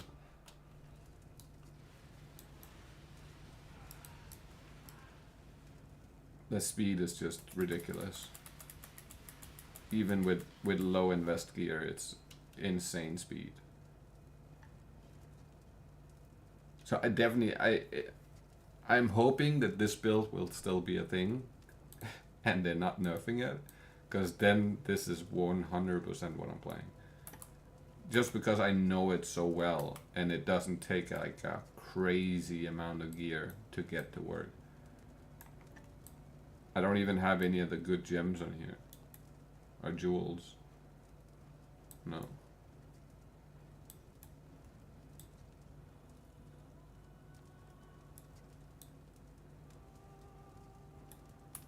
The other one is ridiculous. I have all the best stuff on that one. But that's just I think this is the overall best build in my opinion. It might not be better than Lightning Strike Trickster once you have like perfect gear, but before that point I feel like this is just, it's so tanky and it's so good. It runs everything in the game fairly easily.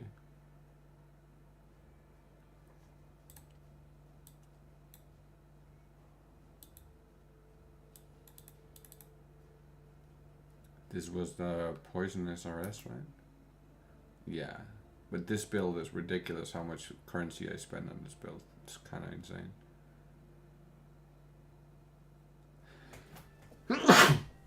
I'm sorry. Holy fuck.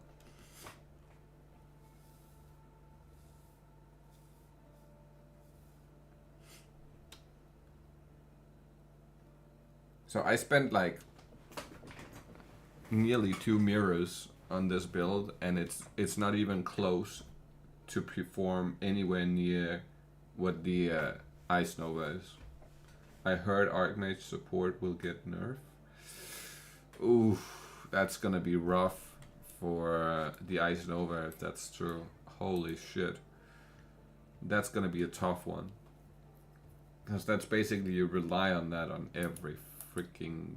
I'm pretty sure, doesn't every piece of gear hold a Archmage? I think it does, if I remember correctly.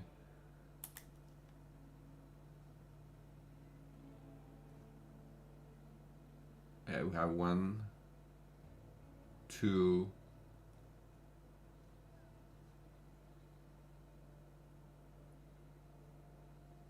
Okay, it's only actually 2. But it might still be, depending on how much nerf, it might still be a problem.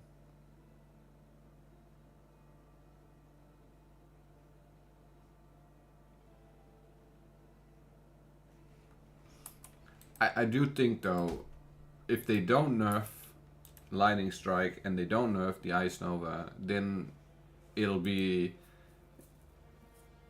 the game won't feel that much different because everybody is gonna be playing that.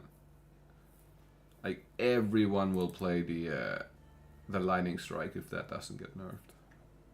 Not everyone, but like fucking 60-70% of people are gonna be playing that.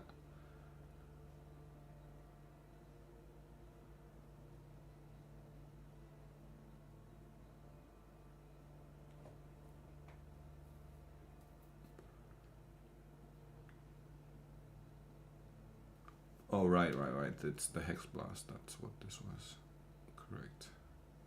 This kind of feels good too. It's just weirdly glassy. But I don't have like great gear for it. So that might be the reason why it's somewhat low performance.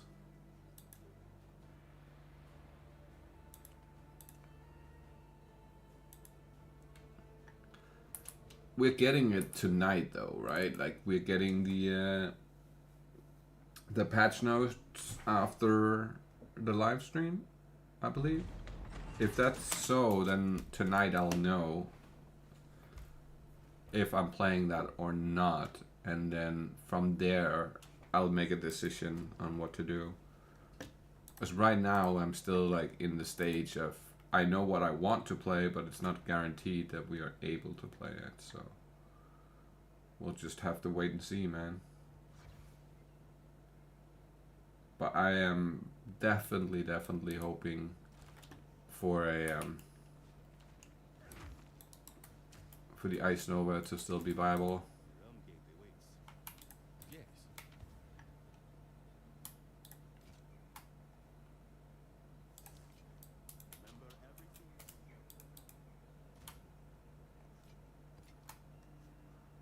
Really hoping for that to be a thing still.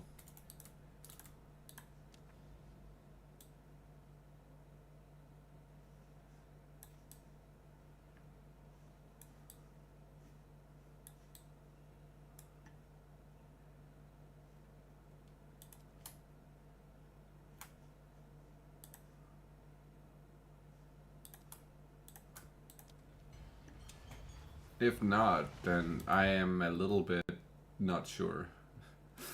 I might have to go look for something new that I've never done before. Just have to see, man. As I said, I really want to try the Scion, but I don't think the Scion is a league starting build in general, right? Like that's usually something you want to have some semblance of gear for before you start it out. But that might be my secondary build then. Usually I always make at least 2 builds. One that's like good at mapping and then one that's good at bossing.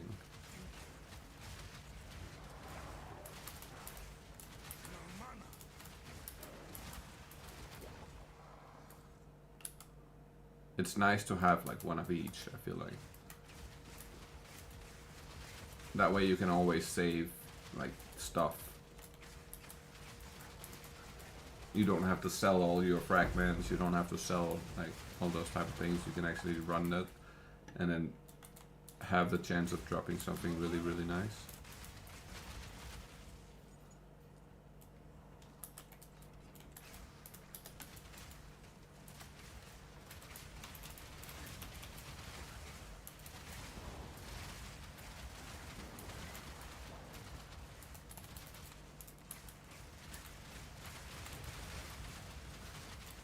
We don't really have anything like it in PoE 2 at the moment.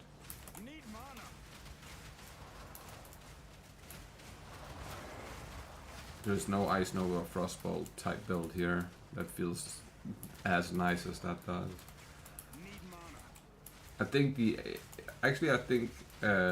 Invoker Monk last league with the that I had, that one was pretty close, just in the feel you had when you played it.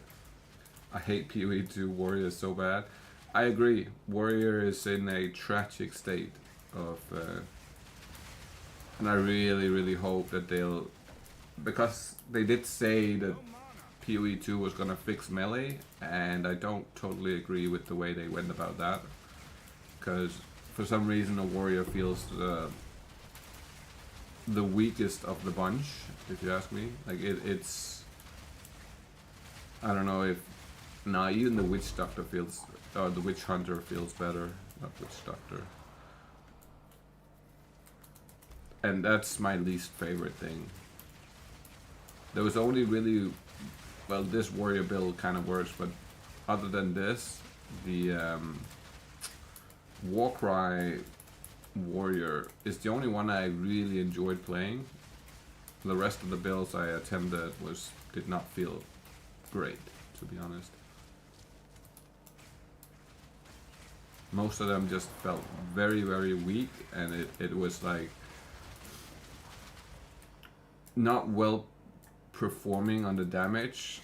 Well, the Hammer of the Guards of course is really high damage, but besides that one skill, the rest of them just did not feel great.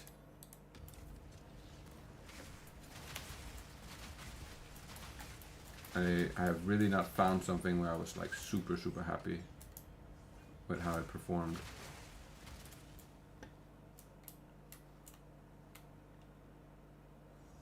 And they nerfed the Warcry with Dawn of the Huntress, or Dawn of the Hunt.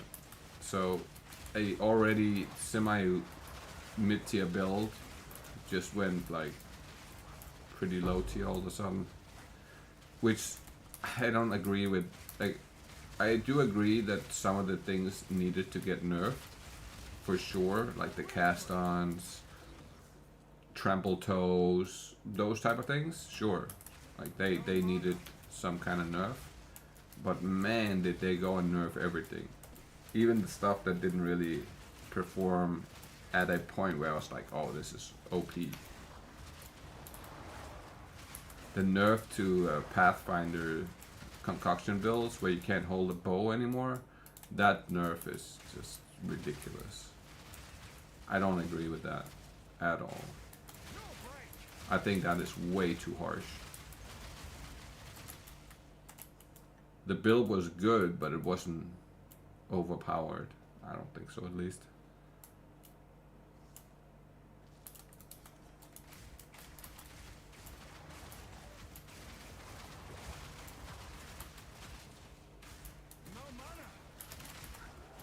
At the moment, it kind of feels like if you're not using mirror-tiered gear, then the builds don't perform that well, right? Like it almost feels like you're forced to using mirror-tiered gear in order to get a build working that just annihilates everything.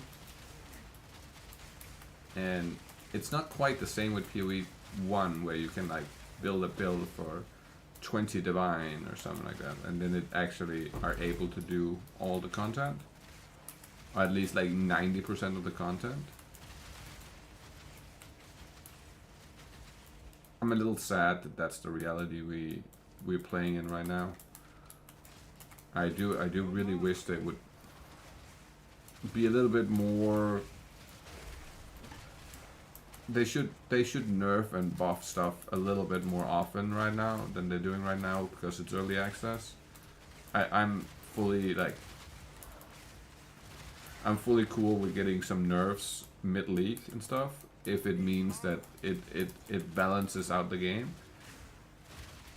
But they can't just nerf everything and then not buff anything, basically. And the buffs they're putting out are like very minute. It's not something that makes a whole big difference and switches the meta around, or like makes people find some new stuff. Most of the nerfs have just been, let's just kill off this entire type of build situation. At least that's what it felt like to me for the most of them.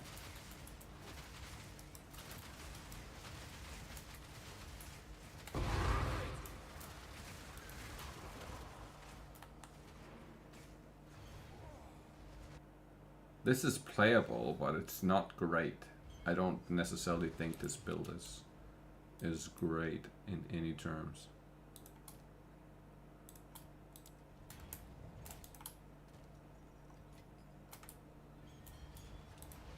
Sure, the lightning spear is really high damage, but it's also kind of glassy at the same time. At least my build is. My favorite build from this league on Dawn of the Hunt is by far the Bannerman I made. That dude is fucking so nice. He makes everything feel like it's PoE 1. Like your movement speed. If you're running with a group that has like really good DPS, of course you can't solo anything, but if you're running with a group that has really good DPS, it just makes the game feel a lot more smooth. Because you're moving super fast. Your resistance is like completely maxed out at all times.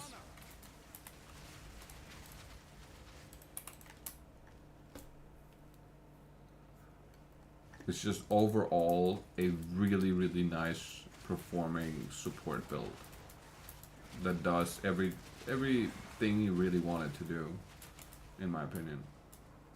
It gives you speed, safety, damage, and it has curses. It's like everything in one. In comparison to the support build I had last week, I definitely like this one better.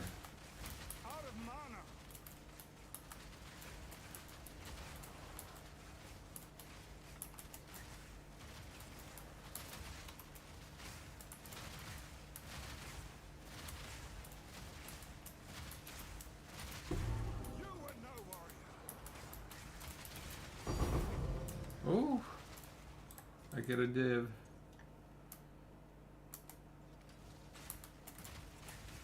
No mana. That would be so nice if we had. That's another feature I wish we had in PoE 1 is the being able to roll the strong boxes without having to open your inventory. Oh my god, that would be insane. I heard they were gonna put the pause mechanic in PoE 1, but that's for like later. So that's gonna be kind of sick too.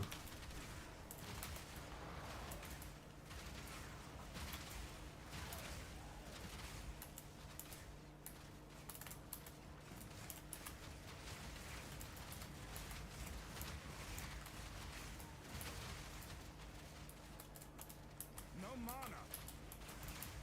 Oh.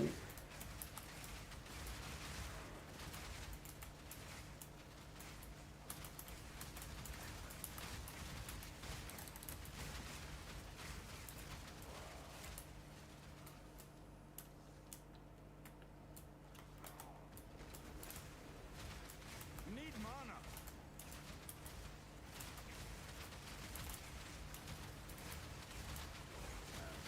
No.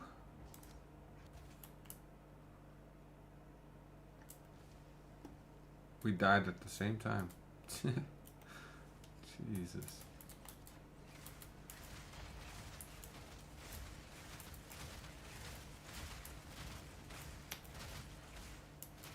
Meek creature.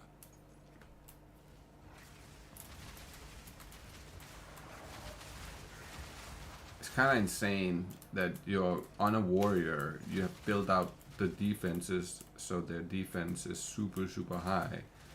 And still, you just get absolutely destroyed by a white mob. It's kind of insane.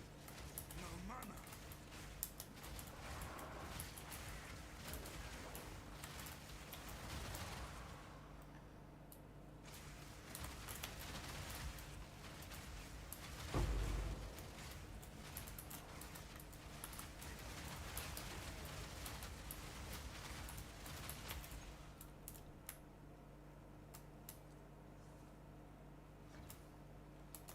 And that's what I like about PoE 1 is you can actually build for safety, and you can have a build that's basically unkillable. It won't do like a whole lot of damage, but you can't die. It's like invincible basically. Or as close as you can get to invincible, I would say. Fear will best you.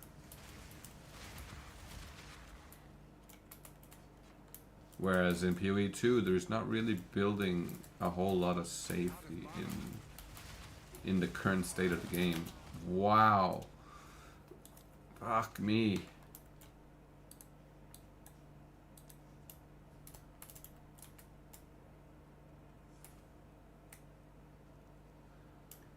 That's rough. We got close to 90 all res. 50 damage reduction on the physical damage. Jesus.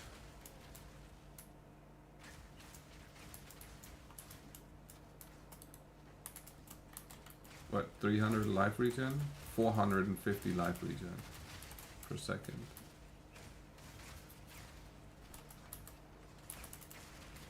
And I'm having a hard time tanking one hit from the white. That's insane.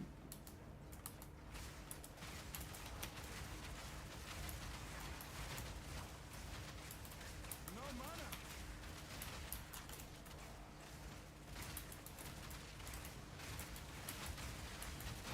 Meek creature.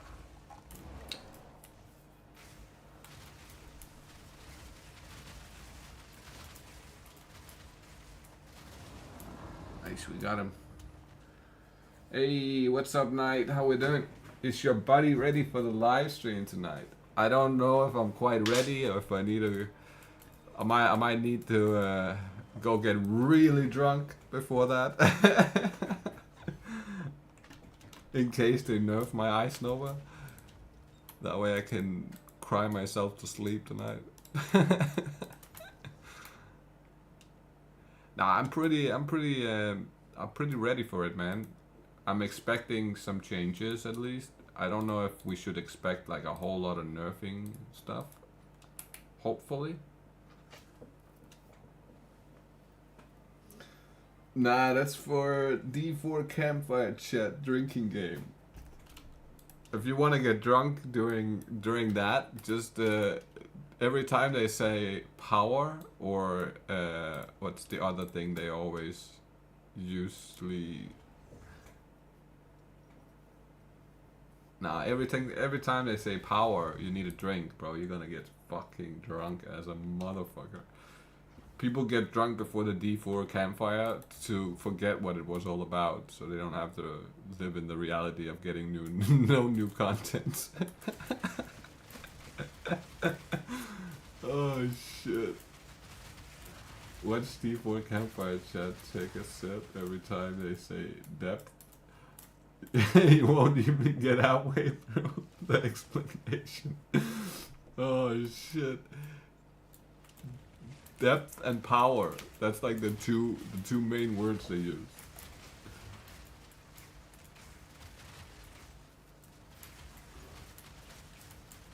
Yeah, right. They call combining 5 passives with 5 others. That's what they call depth in gameplay. It's true.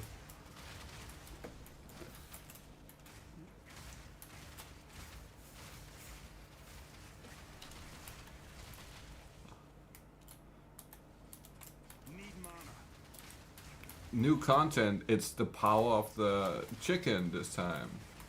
Last week it was power of the lion. It's incredible. All the stuff we just came up with.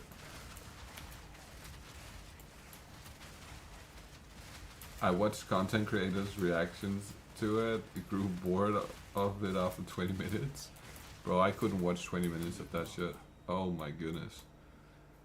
Like, even if they paid me to, I would not fucking do it. There's limits to what I can do.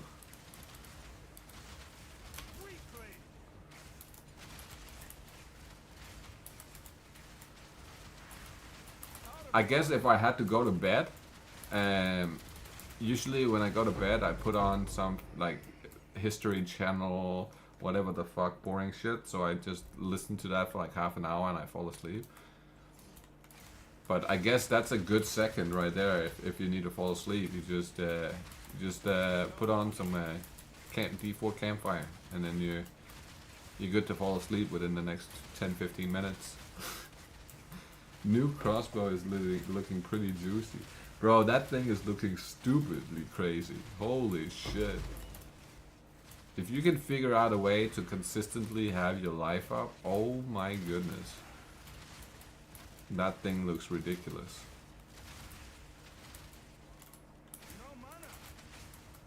It actually looks ridiculous. And that's just one of them, right? We're getting like a whole fucking like array of new items and rebalanced uniques and stuff.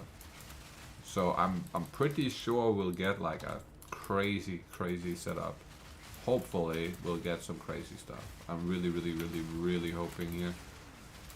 The game really needs it, like, at this moment.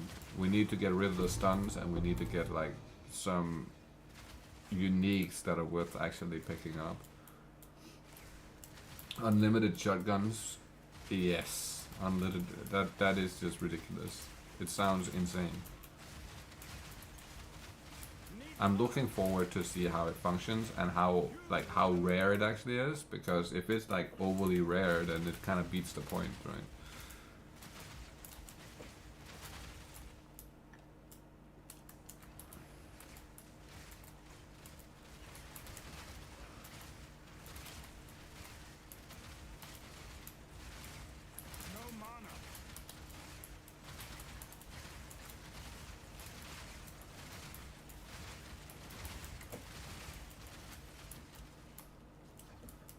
They probably won't make them overly rare, especially after how they talked about making some more yeah, I hope they won't. But if we are to take anything, if we are to use previous updates as a measurement, they'll probably make it too rare in the start here, and they'll have to come back and buff the drop rate at some point. That would be, I think that's the way they're gonna go with it, even though they say they're gonna make it more common and stuff. I think they're on the overly cautious side when it comes to items and drops and power and stuff like that. They are overly cautious to not make anything feel super strong. That's a possibility. These are weapons, they won't make them too rare, I guess. So there are certainly some things in the game right now that are like just overly rare, like insane how rare they are. At least that's what it feels like to me, right? Like I've never dropped like a dream fragment. I haven't dropped any of the rare stuff, honestly. I didn't do that last league, and I haven't done that this league. No headhunter, no. Well, I did get that sacred flame scepter from the Arbiter, but I only ever dropped one. Besides that, I don't think I dropped any of the real rare stuff. No, I don't. I didn't. The best thing I dropped so far is the Invictus, the 80 Divine Invictus. That's the absolute best thing I've dropped so far. But that's not a super rare drop. It's just the stats on it was like the rare version of it.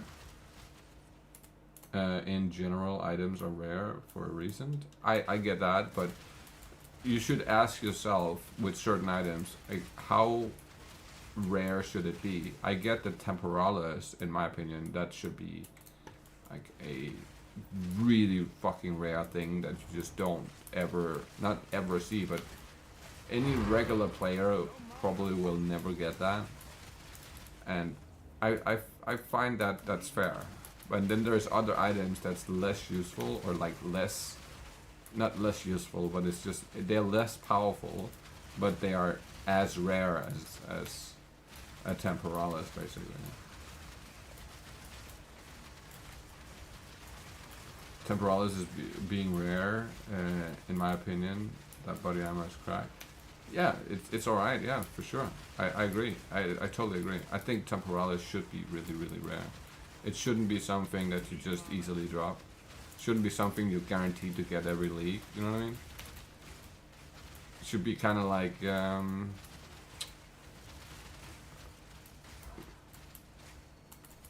of like what it is right now, like where it's something that you have to be extremely lucky to get, and you might not get it the next couple of years, but then all of a sudden you drop it and it's insane. Build enablers should be somewhat common, like the current ones, and chase unique should be rare. Yeah, I agree. I totally agree. 2.1 is meant to fix the drop issues after all. Yeah, but I don't have the utmost trust at the current moment in them making stuff feel the way it should feel. We just have to see how it feels. Yes, I agree. I just don't have a whole lot of confidence in them doing that right off the bat. I don't think they are able to kind of like quite figure out what the current state of power and stuff should be. So for that reason, they are like being really cautious about dropping stuff easily, which kind of goes to show on how hard it has been to craft and how hard it's been to do a lot of things in the game at the moment. It's just really convoluted or like really harsh to get certain things.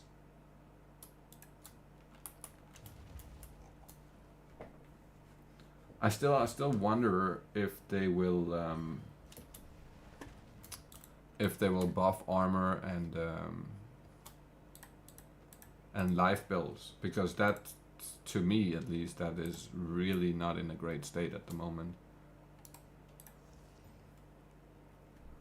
It's so hard to play a life regen armor build. It just does not feel great.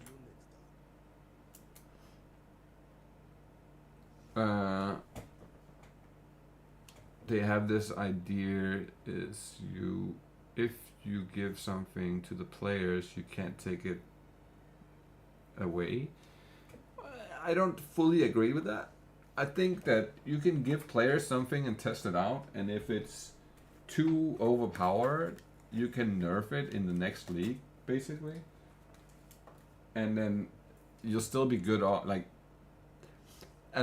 I'm more in agreement with what they said when they said that if you do nerfs, you have to give people a bunch of other stuff that makes you forget about the nerfs. So if they give us a bunch of stuff in terms of like a new act, a new character, whatever it might be, like a bunch of other stuff, then the nerfs aren't as rough as they would be if you got nothing new.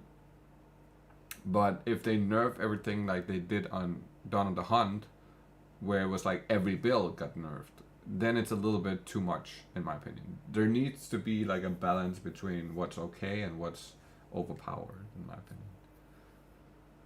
opinion. So they are very careful. Armor should come in 03. Hopefully, yeah. I hope to see armor and life get somewhat of a buff, because it's not in a great state.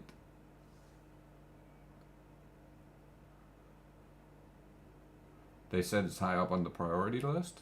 Did they say that? I'm happy if they said that. I might have forgotten that part. They say they will go back to the drawing board area and rethink how armor should work. Okay. Well, if they already mentioned that, then the way it is right now is not how the full idea of it is, right? Like, it's if they're saying they're gonna rethink everything, then okay, I'm happy to hear that, because it really should get changed in a way that's more in line with what Energy Shield and that was in the CKD interview. Oh, maybe you're right. I actually think you're right. Now that I'm thinking about it, you're right. They did say something about that. It was when they were talking about Ray Shield and the parry stuff, right?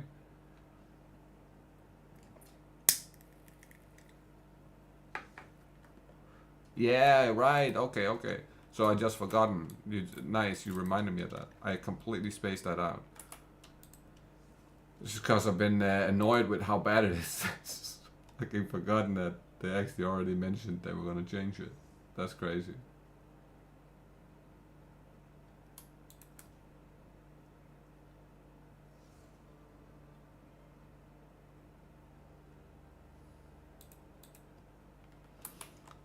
That is wild. It's needed, though. It's very much so needed.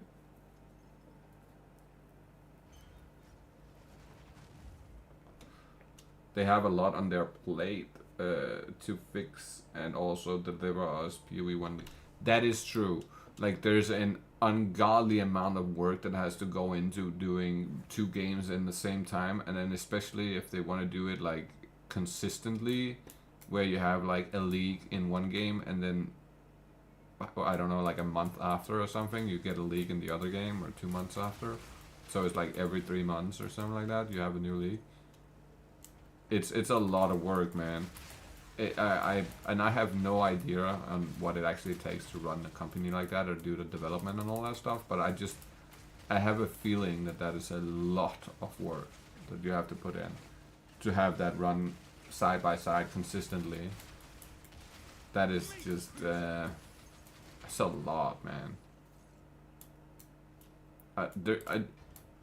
They did say that they develop things in like up front and then they put it aside, and then later down the line they pull out stuff as they need it, which I think is a really smart way to go about it, because that way you're not like forced into developing something, you already have like a template for it, which would that is going to be a big help for them in the future. And the fact that they can kind of like borrow stuff from both games and put them, like when they, if they create something that's really popular in PoE 1, like recombinators, right? Then we get recombinators in PoE 2. Or if they create something in PoE 2 that's like just everybody loves this mechanic, there's a decent chance that we'll get something, not necessarily the same, but just similar, kind of like how the spirits and the tormented souls, tormented spirits works, right? Ow. Got that. I only had the one portal, for fuck's sake.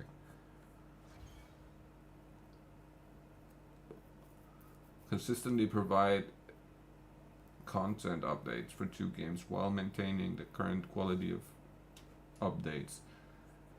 Yeah, that is a lot. When they have, so both games running on the same in-house engine is a huge advantage. It is, but it's kind of like, to like go completely off topic here, it's a little bit like you know, if like Eminem, for instance, right? He made some of the most insane rap in my opinion. Like, he's probably the best rapper, just in terms of lyricism and how you put words together and stuff. But he set the bar so high that the only person who can really succeed the bar is himself, right? Like, you're not gonna find a whole lot of other people creating raps that are equally as crazy as what he's done. So it's like they've done that to themselves now. They've created 2 games, and both games are kind of like at a state where there's nothing else out there that can compete, right? Like in terms of overall content and like performance and stuff like that. I don't think that Last Epoch or Diablo 4 or like any of these games are in the same conversation. Yes, they are good and they have really like great things about them and stuff, but they aren't really the same size. They aren't really the same, they don't have the same like mass, just fucking content and stuff. And mechanics, like the mechanics itself is just outrageous. When you look at PoE 1, there's so much stuff in there. And as I don't think that the other games can even, they're not even in the same conversation. It's literally like different. Oh, I can't jump that.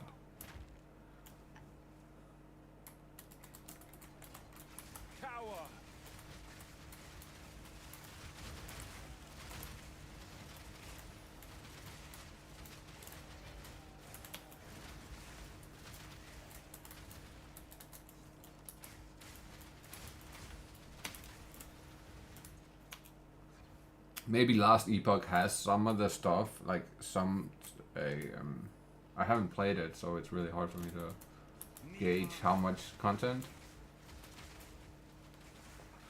and like how many mechanics it has. But from what I've seen, just like clips and stuff, it does seem like it has way more to offer than D4 has, for instance.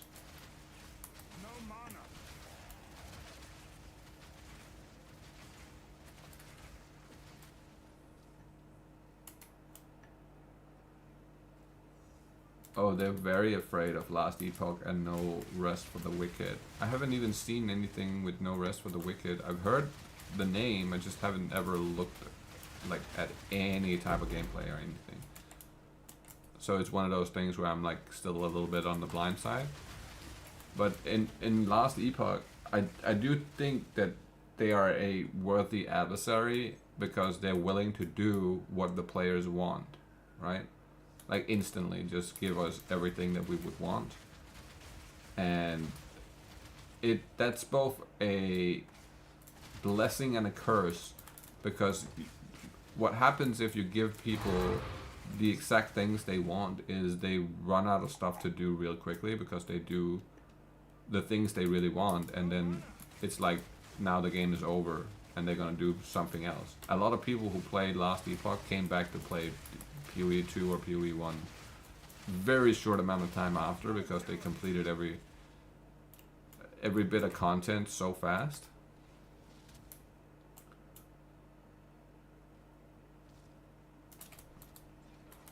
But I think if they balance, if we give them like 5 years, maybe a little bit more, to create content and to come up with new stuff, then that game will be very high on the list of things that I would consider an equal to PoE.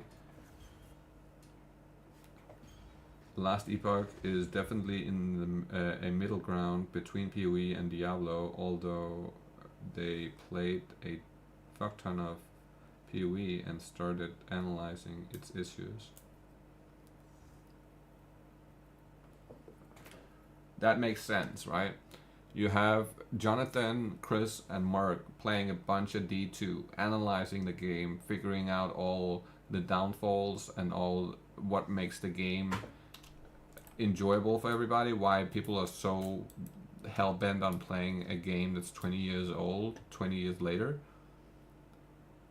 So I do think that part is like, that's like a really good way to go about it when you want to make a game, is like play the competition so much so that you can tell what like the things are that you can improve on, and then go make your own game and improve all the things that you found like that was like wrong with the predecessors, and then from there you work forward. I think that's a very good choice as a game developer, and I think that's what Diablo should have done. All the developers and all of them, they should all have been playing PoE 1 a whole lot, since PoE 1 kind of like completely outperformed Diablo 3 in my opinion. Maybe not in sales and stuff, but I still think that it outperforms it.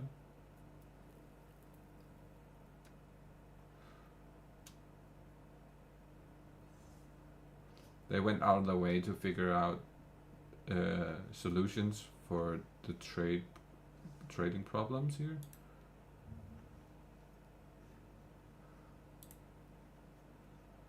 Whoa, whoa, whoa.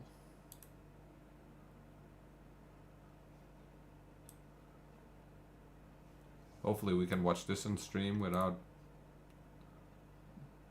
any issues. System coming to the full release of. Greetings, travelers. I'm Judd Kobler, founder of 11th Hour Games and game director for Last Epoch. Today, we will be discussing the highly anticipated item faction system coming to the full release of Last Epoch on February 21st.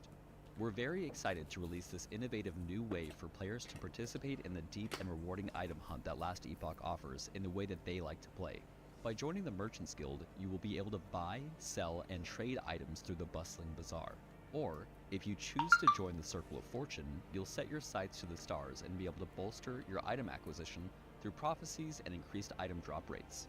This system is the result of many years of debating what the ideal trade system should look like in a loot-based action RPG, tons of collaboration with our amazing community, and many sleepless nights of game design meetings with our game design team. We found through extensive polling that players of action RPGs are split nearly down the middle when it comes to those who want their experience to heavily involve trade and an economy, and those who want to focus on finding items themselves or with close friends. We believe that through the item faction system, we will deliver a tailored and exciting path to hunt for top-tier items for both camps of players. In Last Epoch 1.0, you will join a faction once you reach the great mercantile city of Majelka. When you select to join the Merchants Guild or the Circle of Fortune, a new interface will become available that will let you access details about your current status with your faction, known as reputation, how much favor you currently have, and what benefits your faction is currently providing you. Let's talk about these briefly. Reputation within a faction is a core part of how the faction is going to be benefiting you on your journey. As a representative of that faction, you will continue to increase your reputation by killing enemies and completing quests. For the Merchant Guild, this includes participating in the bazaar and completing trades at your current level. And for the Circle of Fortune, this means completing prophecies that will divine certain items after fulfilling the foretold conditions. Through earning reputation, Alright. you will ascend ranks within your faction, earning you unique benefits and options.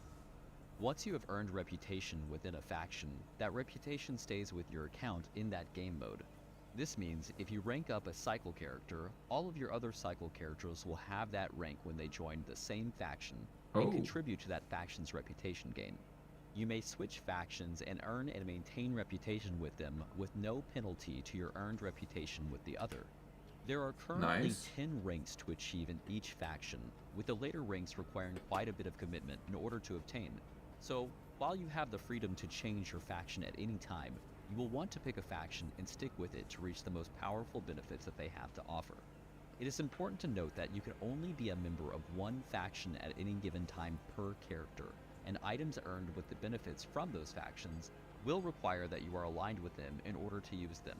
So most players will want to stick to a faction that rewards their preferred playstyle. Next, let's talk about favor. Favor is the currency you will earn while slaying enemies or completing quests for each of the factions. Favor is separate from reputation. That is not a bad way to go about it. Complete trades with the Merchant's Guild or acquire new prophecies from the Circle of Fortune. And if you find yourself with excess favor, you can always spin the wheel with the Faction Gambler. Item gifting to party members has been in the game for a while now, and it isn't going anywhere. However, it's important to note that once you have joined a faction, items will start being tagged with the faction you were part of when they dropped. This means that while questing, if you are a member of the Merchant's Guild, and an item drops for you, that item will still be shareable with anyone who is in the party, like always, and be available to be sold, provided that you meet the rank requirements in the Merchant's Guild Bazaar. Okay. Just be sure that the person you are trading it to also meets the same faction requirements. The last use case we wanted to solve for are friends who choose to play together and just want their own little trade group, which brings us to resonances, which are a new type of item that can be found when you are questing with your friends or party members. This item can be used to enable an item to be gifted specifically to the player that you have a resonance with, even if they weren't there when the item dropped. We know a lot of times players will play with their friends and then later you'll be soloing a piece of content and the perfect item drops for your buddy. Well, thanks to the new resonance system, you will be able to give them that perfect item the next time you see them. As those of you who love loot-based action RPGs know, trade and economy is a very complex and divisive issue to solve for when catering to a large player base and different playstyles, while keeping the item acquisition hunt feeling great. We can't wait to get your feedback on the system that we've come up with alongside you, and we thank you for all of your continued input and passion for helping make Last Epoch the next great. That is not a bad way to go about it, There's honestly. so much more to explore. I like what they're doing there. System. So check out the deeper dive. The Circle of Fortune has broken stuff. In Last Like Epoch, if February a 21st. set item drops, it drops the whole set instead. Holy shit, that's insane. That is crazy. Holy shit.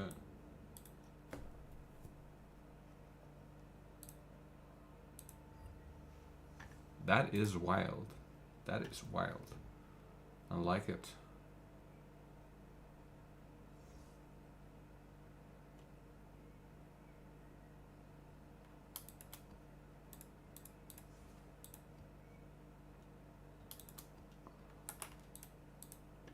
That is wild.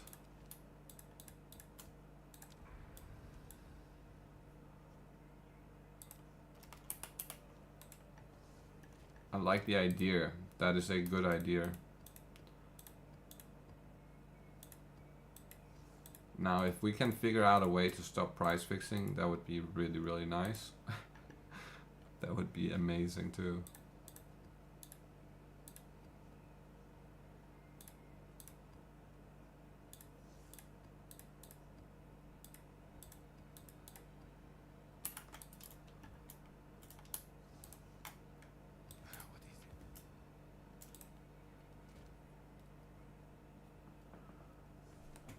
Whereas the trade function allows you to trade for endgame chase uniques, meaning you have to make trades for less valuable items before that, thus keeping alive the economy for those low tier stuff.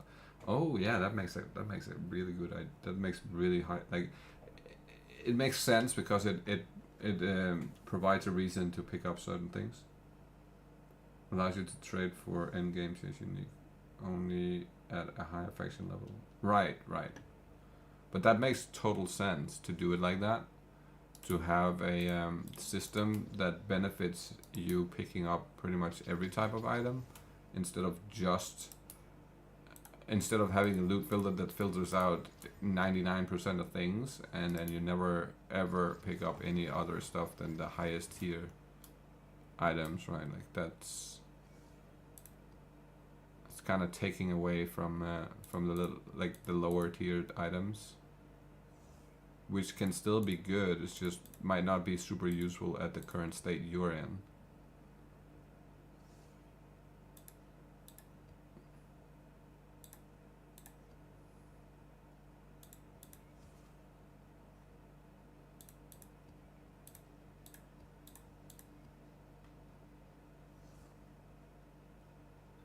Nice, no temporal change, that's all that matters.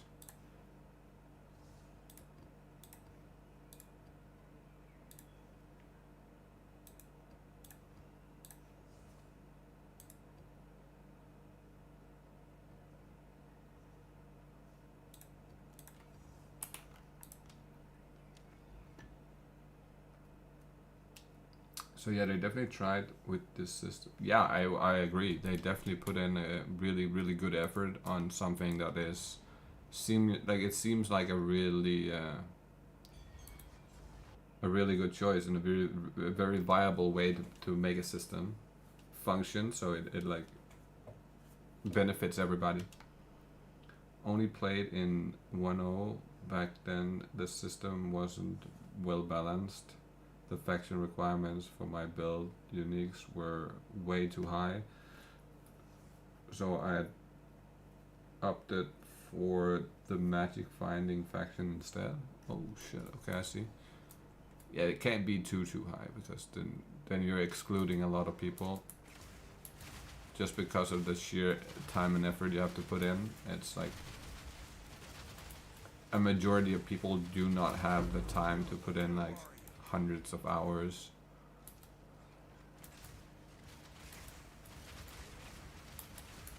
So if that's the requirement, you know what I mean, like that's just too much.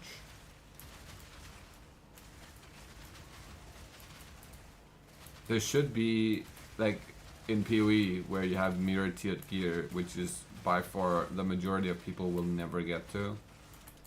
It's just too much effort to get there.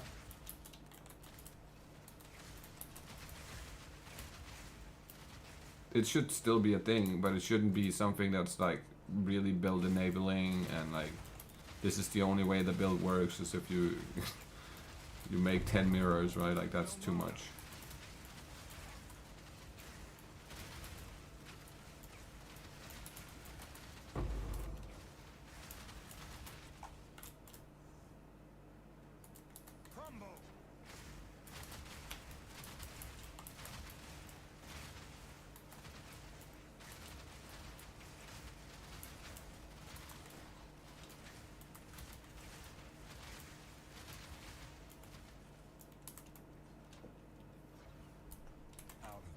But I do like it being a possibility that you can actually invest 10 mirrors into a build and then make it like the absolute most god tier thing there is. Because that also makes it to where you have something you can chase over time.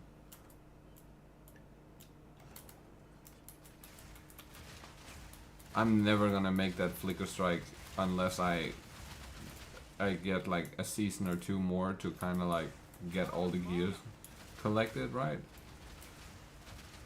It's just it was doable to do, but I just didn't feel like doing it all in this one season.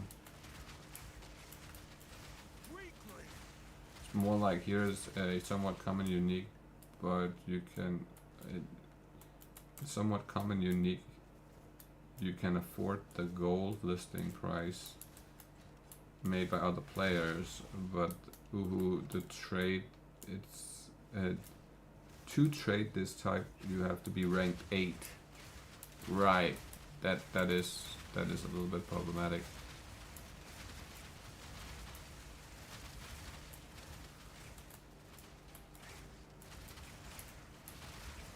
that is a little bit problematic. There's like a balance there somewhere that they need to figure out. I'm pretty sure that because the system in itself is a pretty good idea, the way they have it set up. So it's just about tweaking everything to work so so it feels good for everybody who's playing the game. Which is, it's just time, man. It'll take some time.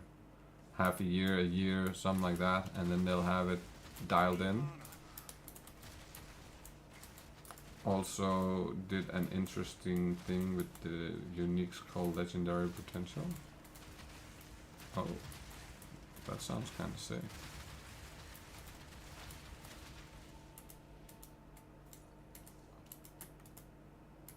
It's a number that can rarely pop up on a unique, allows you to smash your rare item onto them and making them even more powerful. That sounds fucking hella sick.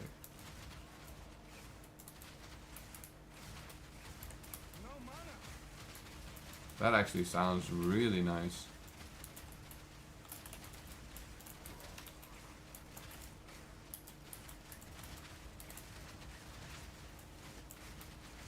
Have there ever been something like that in PoE? The number of stats kept from your rare equal the legendary potential and the unique item dropped. With the and the stats are random. Oh shit.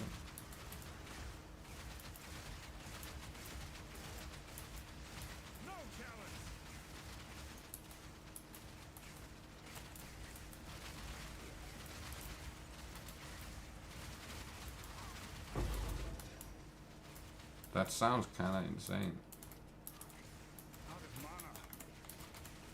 I definitely like the concept. The concept is hella cool. I'll have to play it to really like get the feel for what it actually feels like in action. Oh my god, I misclicked. No.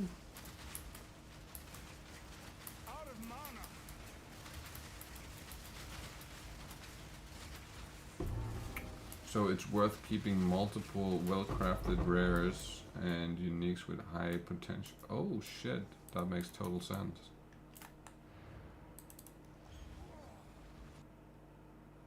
There was a leak for PoE back then when each weapon had a skill tree. You were able to smash rares into each other to mix their trees together. Oh wait, did I not? I think I heard about that. That's the not the Sentinel.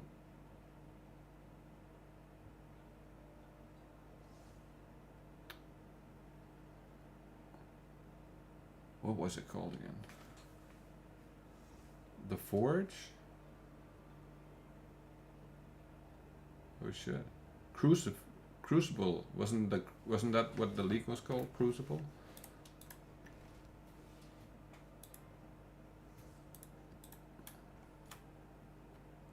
Crucible. Yeah. I remember from Empyrean talking about it. That's where I remember it from. He was talking about that at some point. That there was something or some gear that you weren't able to get anymore because it was you were only able to get that setup with that specific lead, and now those specific items are just worth like multiple mirrors because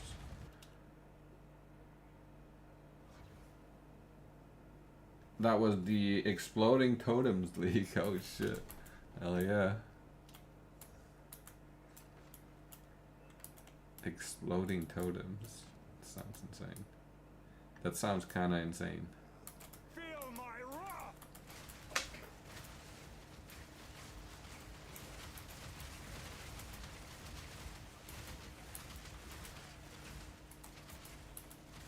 Need mana. Because one of the skill tree nodes said totems exploding deal 600% of their life as damage to nearby enemies. Oh shit! Yeah, that sounds absolutely cracked out of. Holy shit, that sounds insane. People achieve 270 million DPS with it. Holy fuck. That's wild. 270 mil on totems. That's insane. I like those numbers. Let me just do the math real quick. No, I like those numbers.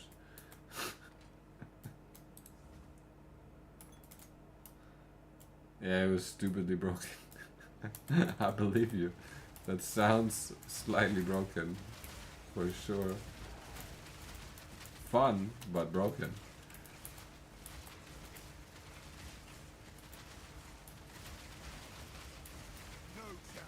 I had so much fun with the blob mates last league, and that was 100% broken too.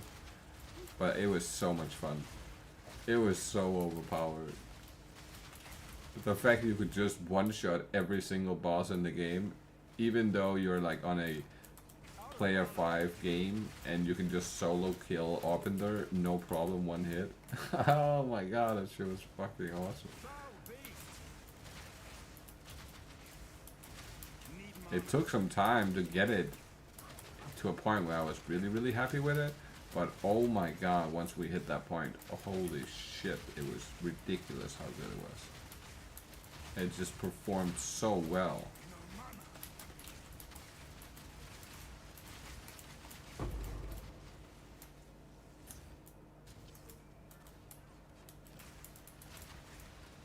When set characters made it into standard, they divided that node's power specifically by 25, and it was still OP.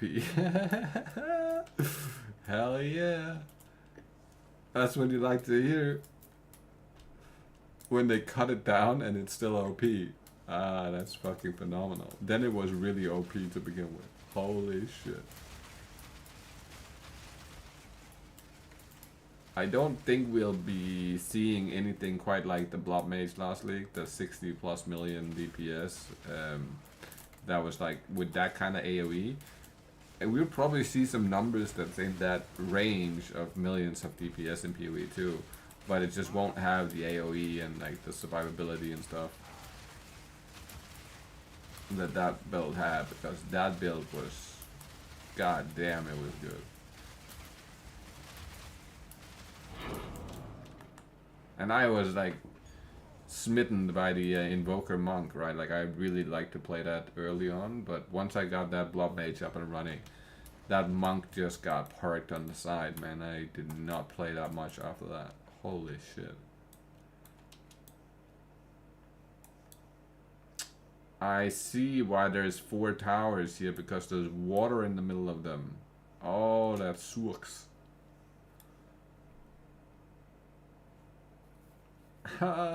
I was hoping to have a bunch of maps right here. Fuck. Well, that sucks. God damn. That would have been so nice if we had had like a handful of maps in here. Oh my goodness. Like right here. It's not close enough, is it?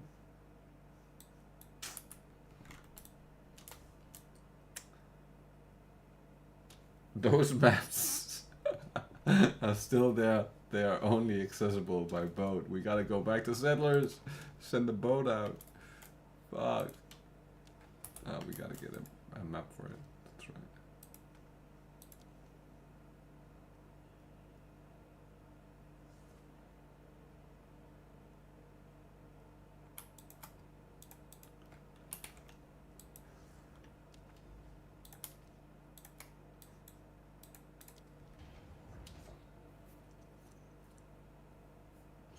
But boats can only be unlocked through fishing or pay. You can pay to get some boats. You get the $480 supporter pack. You get the hideout with the boats. Oh shit. Really have to spend $400 to get my boats? Not good. That's not good. Wow. Okay, I did not think he would do that much damage. I didn't even roll because I didn't think he would do that much damage. Holy shit. Fair enough. The 15 pen was maybe a little bit too much.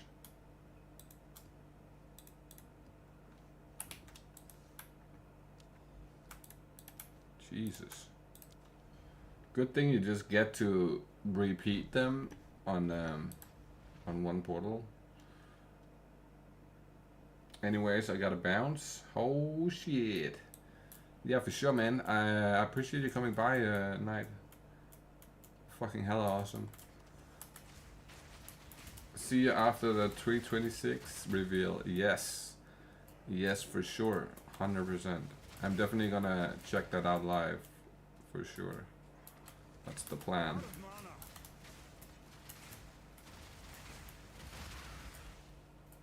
That is the plan. So I'll play for a little bit longer and then I'm gonna go cook me some dinner and do a couple of things. And then we'll come back for the reveal later. That's the plan for now.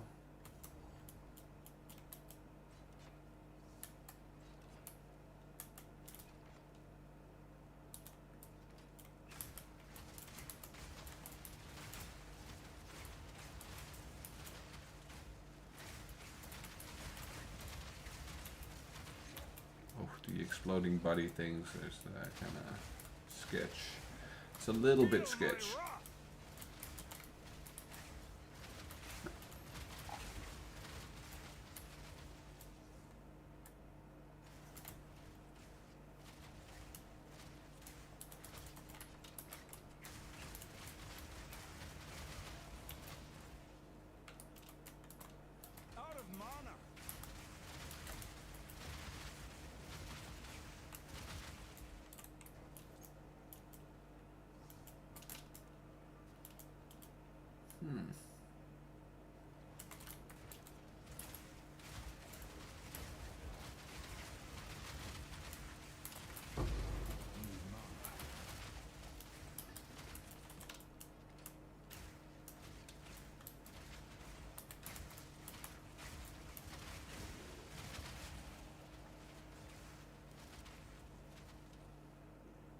Where's the pillar?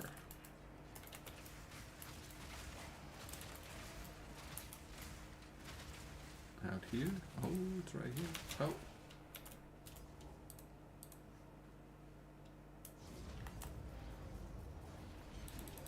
I'm so ready for them to reveal some crazy shit and go off the top, like just, here, we made this 100 times better than it was.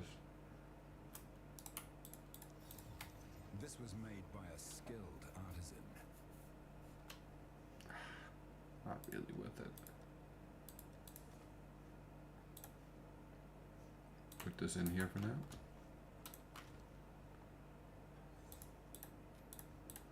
Fuck that.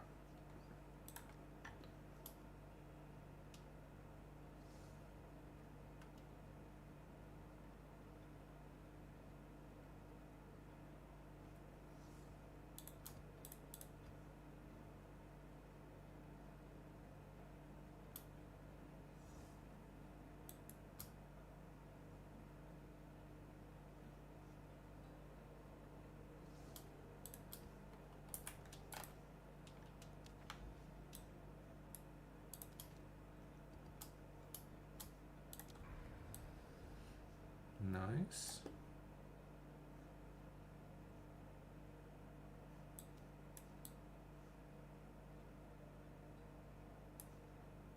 Another untainted paradise.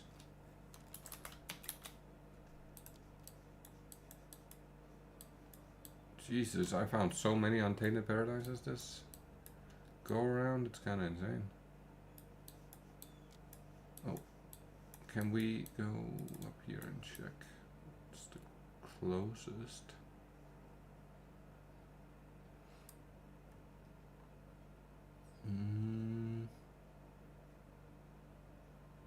It's gonna be this way, isn't it? Yeah, and that way we get rid of a lot of bad maps too. That seems like the right way to go.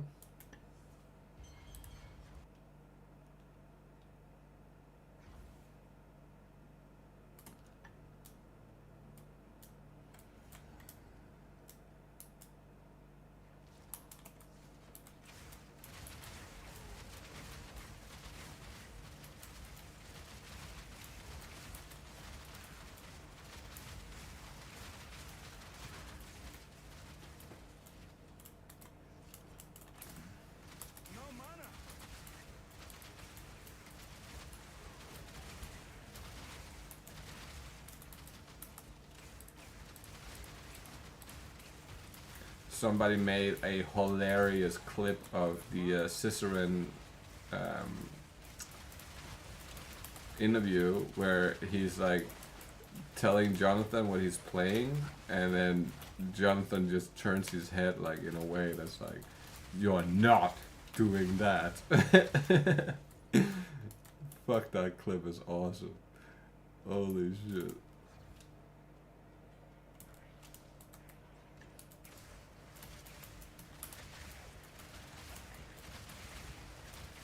It's so fun.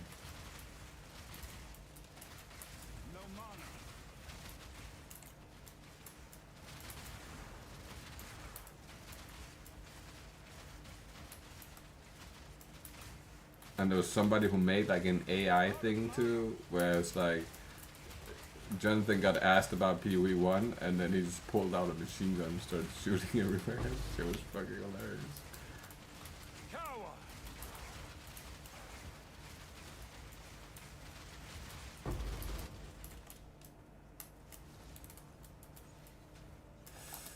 Oh shit. Those meteors are scary. They are freaking insane when you get hit by them. Holy shit. I wouldn't mind if they tune down the damage on the shrines a little bit. Like 20% down wouldn't be too bad.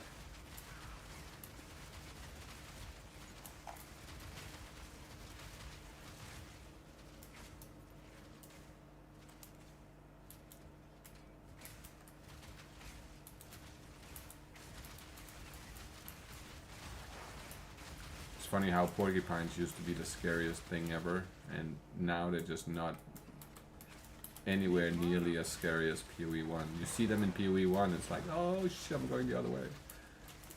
PoE 2 is like, ah, okay, never mind, no worries.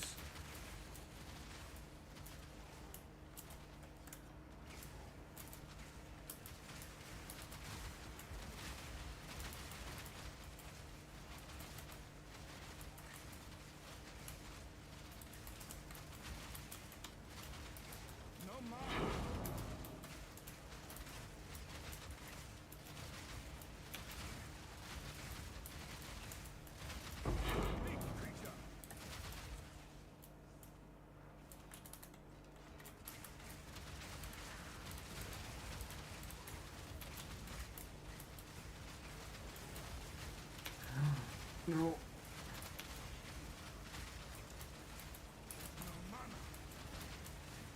No mana.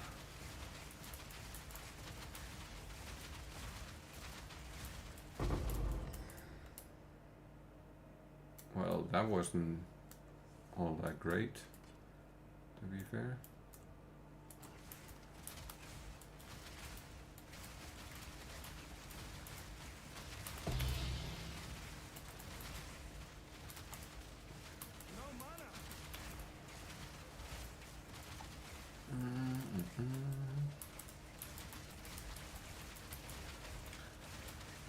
Can't say no to 50 divines, or divines, what the fuck am I talking about? Can't say no to 50 exalts. Can always use 50 exalts.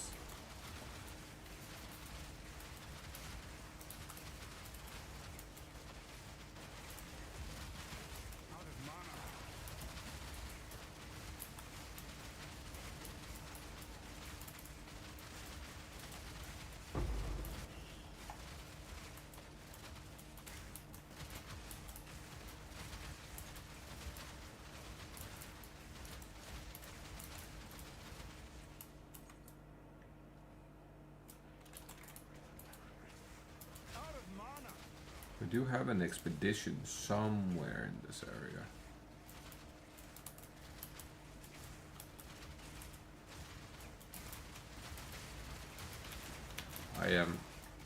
Oh, I was about to say I'm dead because it stunned me right as I wanted to roll and it didn't let me roll.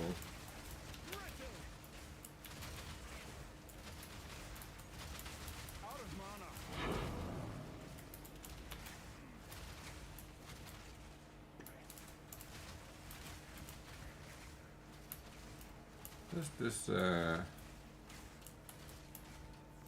expedition they're talking about.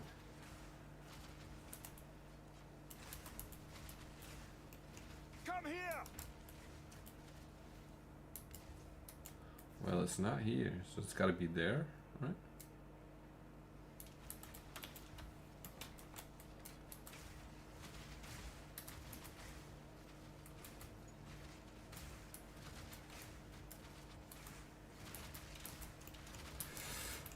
Oh shit, that was almost bad. Holy fuck. Here we go. Okay. Physical, chaos. Fair enough.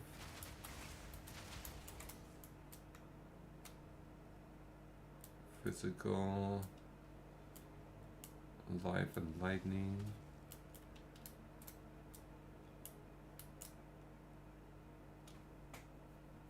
I should be able to do immune to physical, right? Pretty sure I am.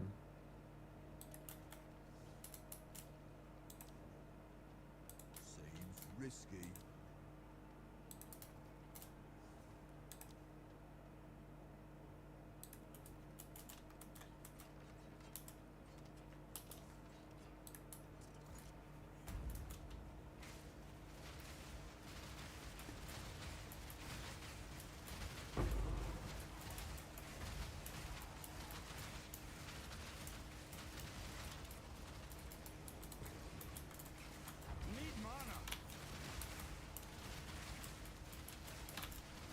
I'm really stuck in the middle of that. It's this. Okay, I see. No mana.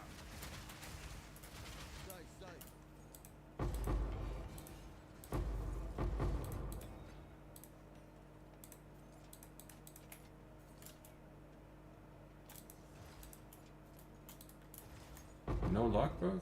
Really? Okay. Didn't I take both of the logbook? I think I did, but okay.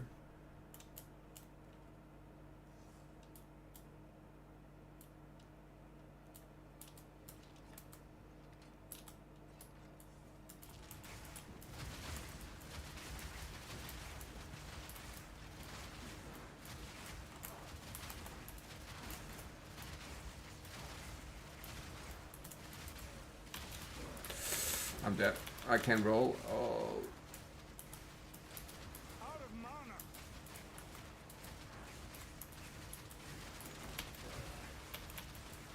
Holy shit.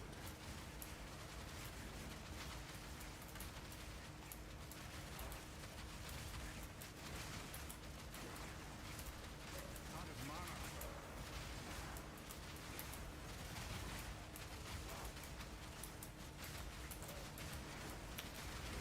This is not a great build for doing breaches. I'm just gonna be honest here. This is where the lightning speeder is just king in comparison.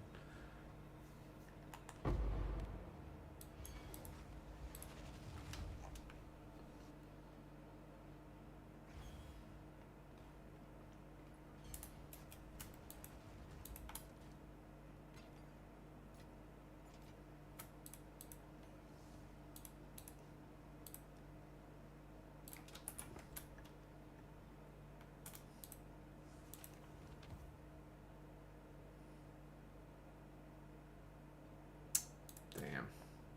Pretty shitty.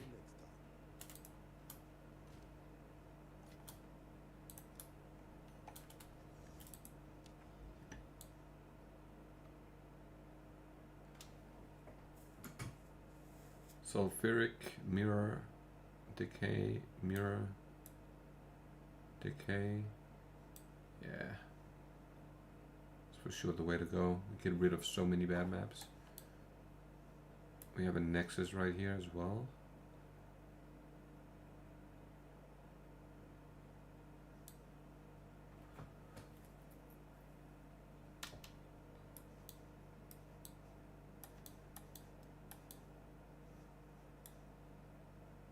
Ooh.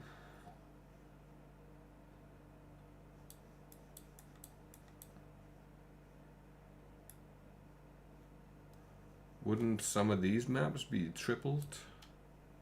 It looks like it's just close enough.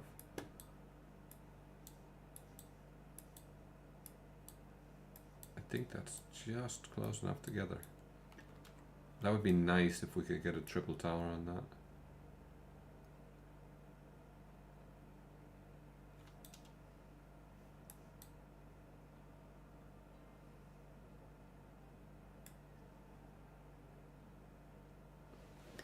I have a ton of fracturing orbs I gotta pick up, and we gotta lower the price on some of the items too. I forgot to do that today.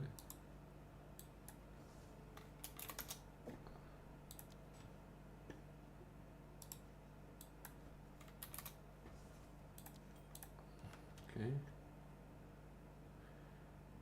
that's the two we have to do.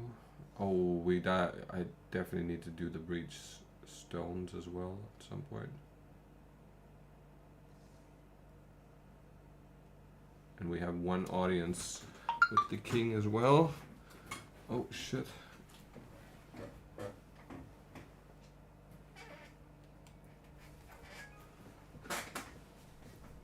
And I have how many was it?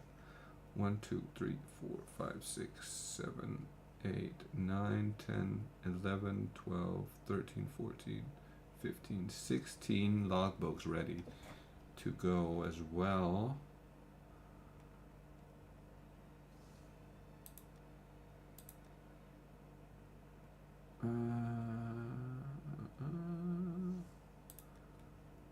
And we have 6 simulacrums ready as well.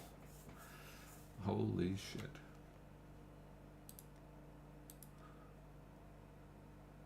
I should ask Ricky if he's down with doing some stuff. And then we could do all the simulacrums and all that shit. And jump on the Banner Man.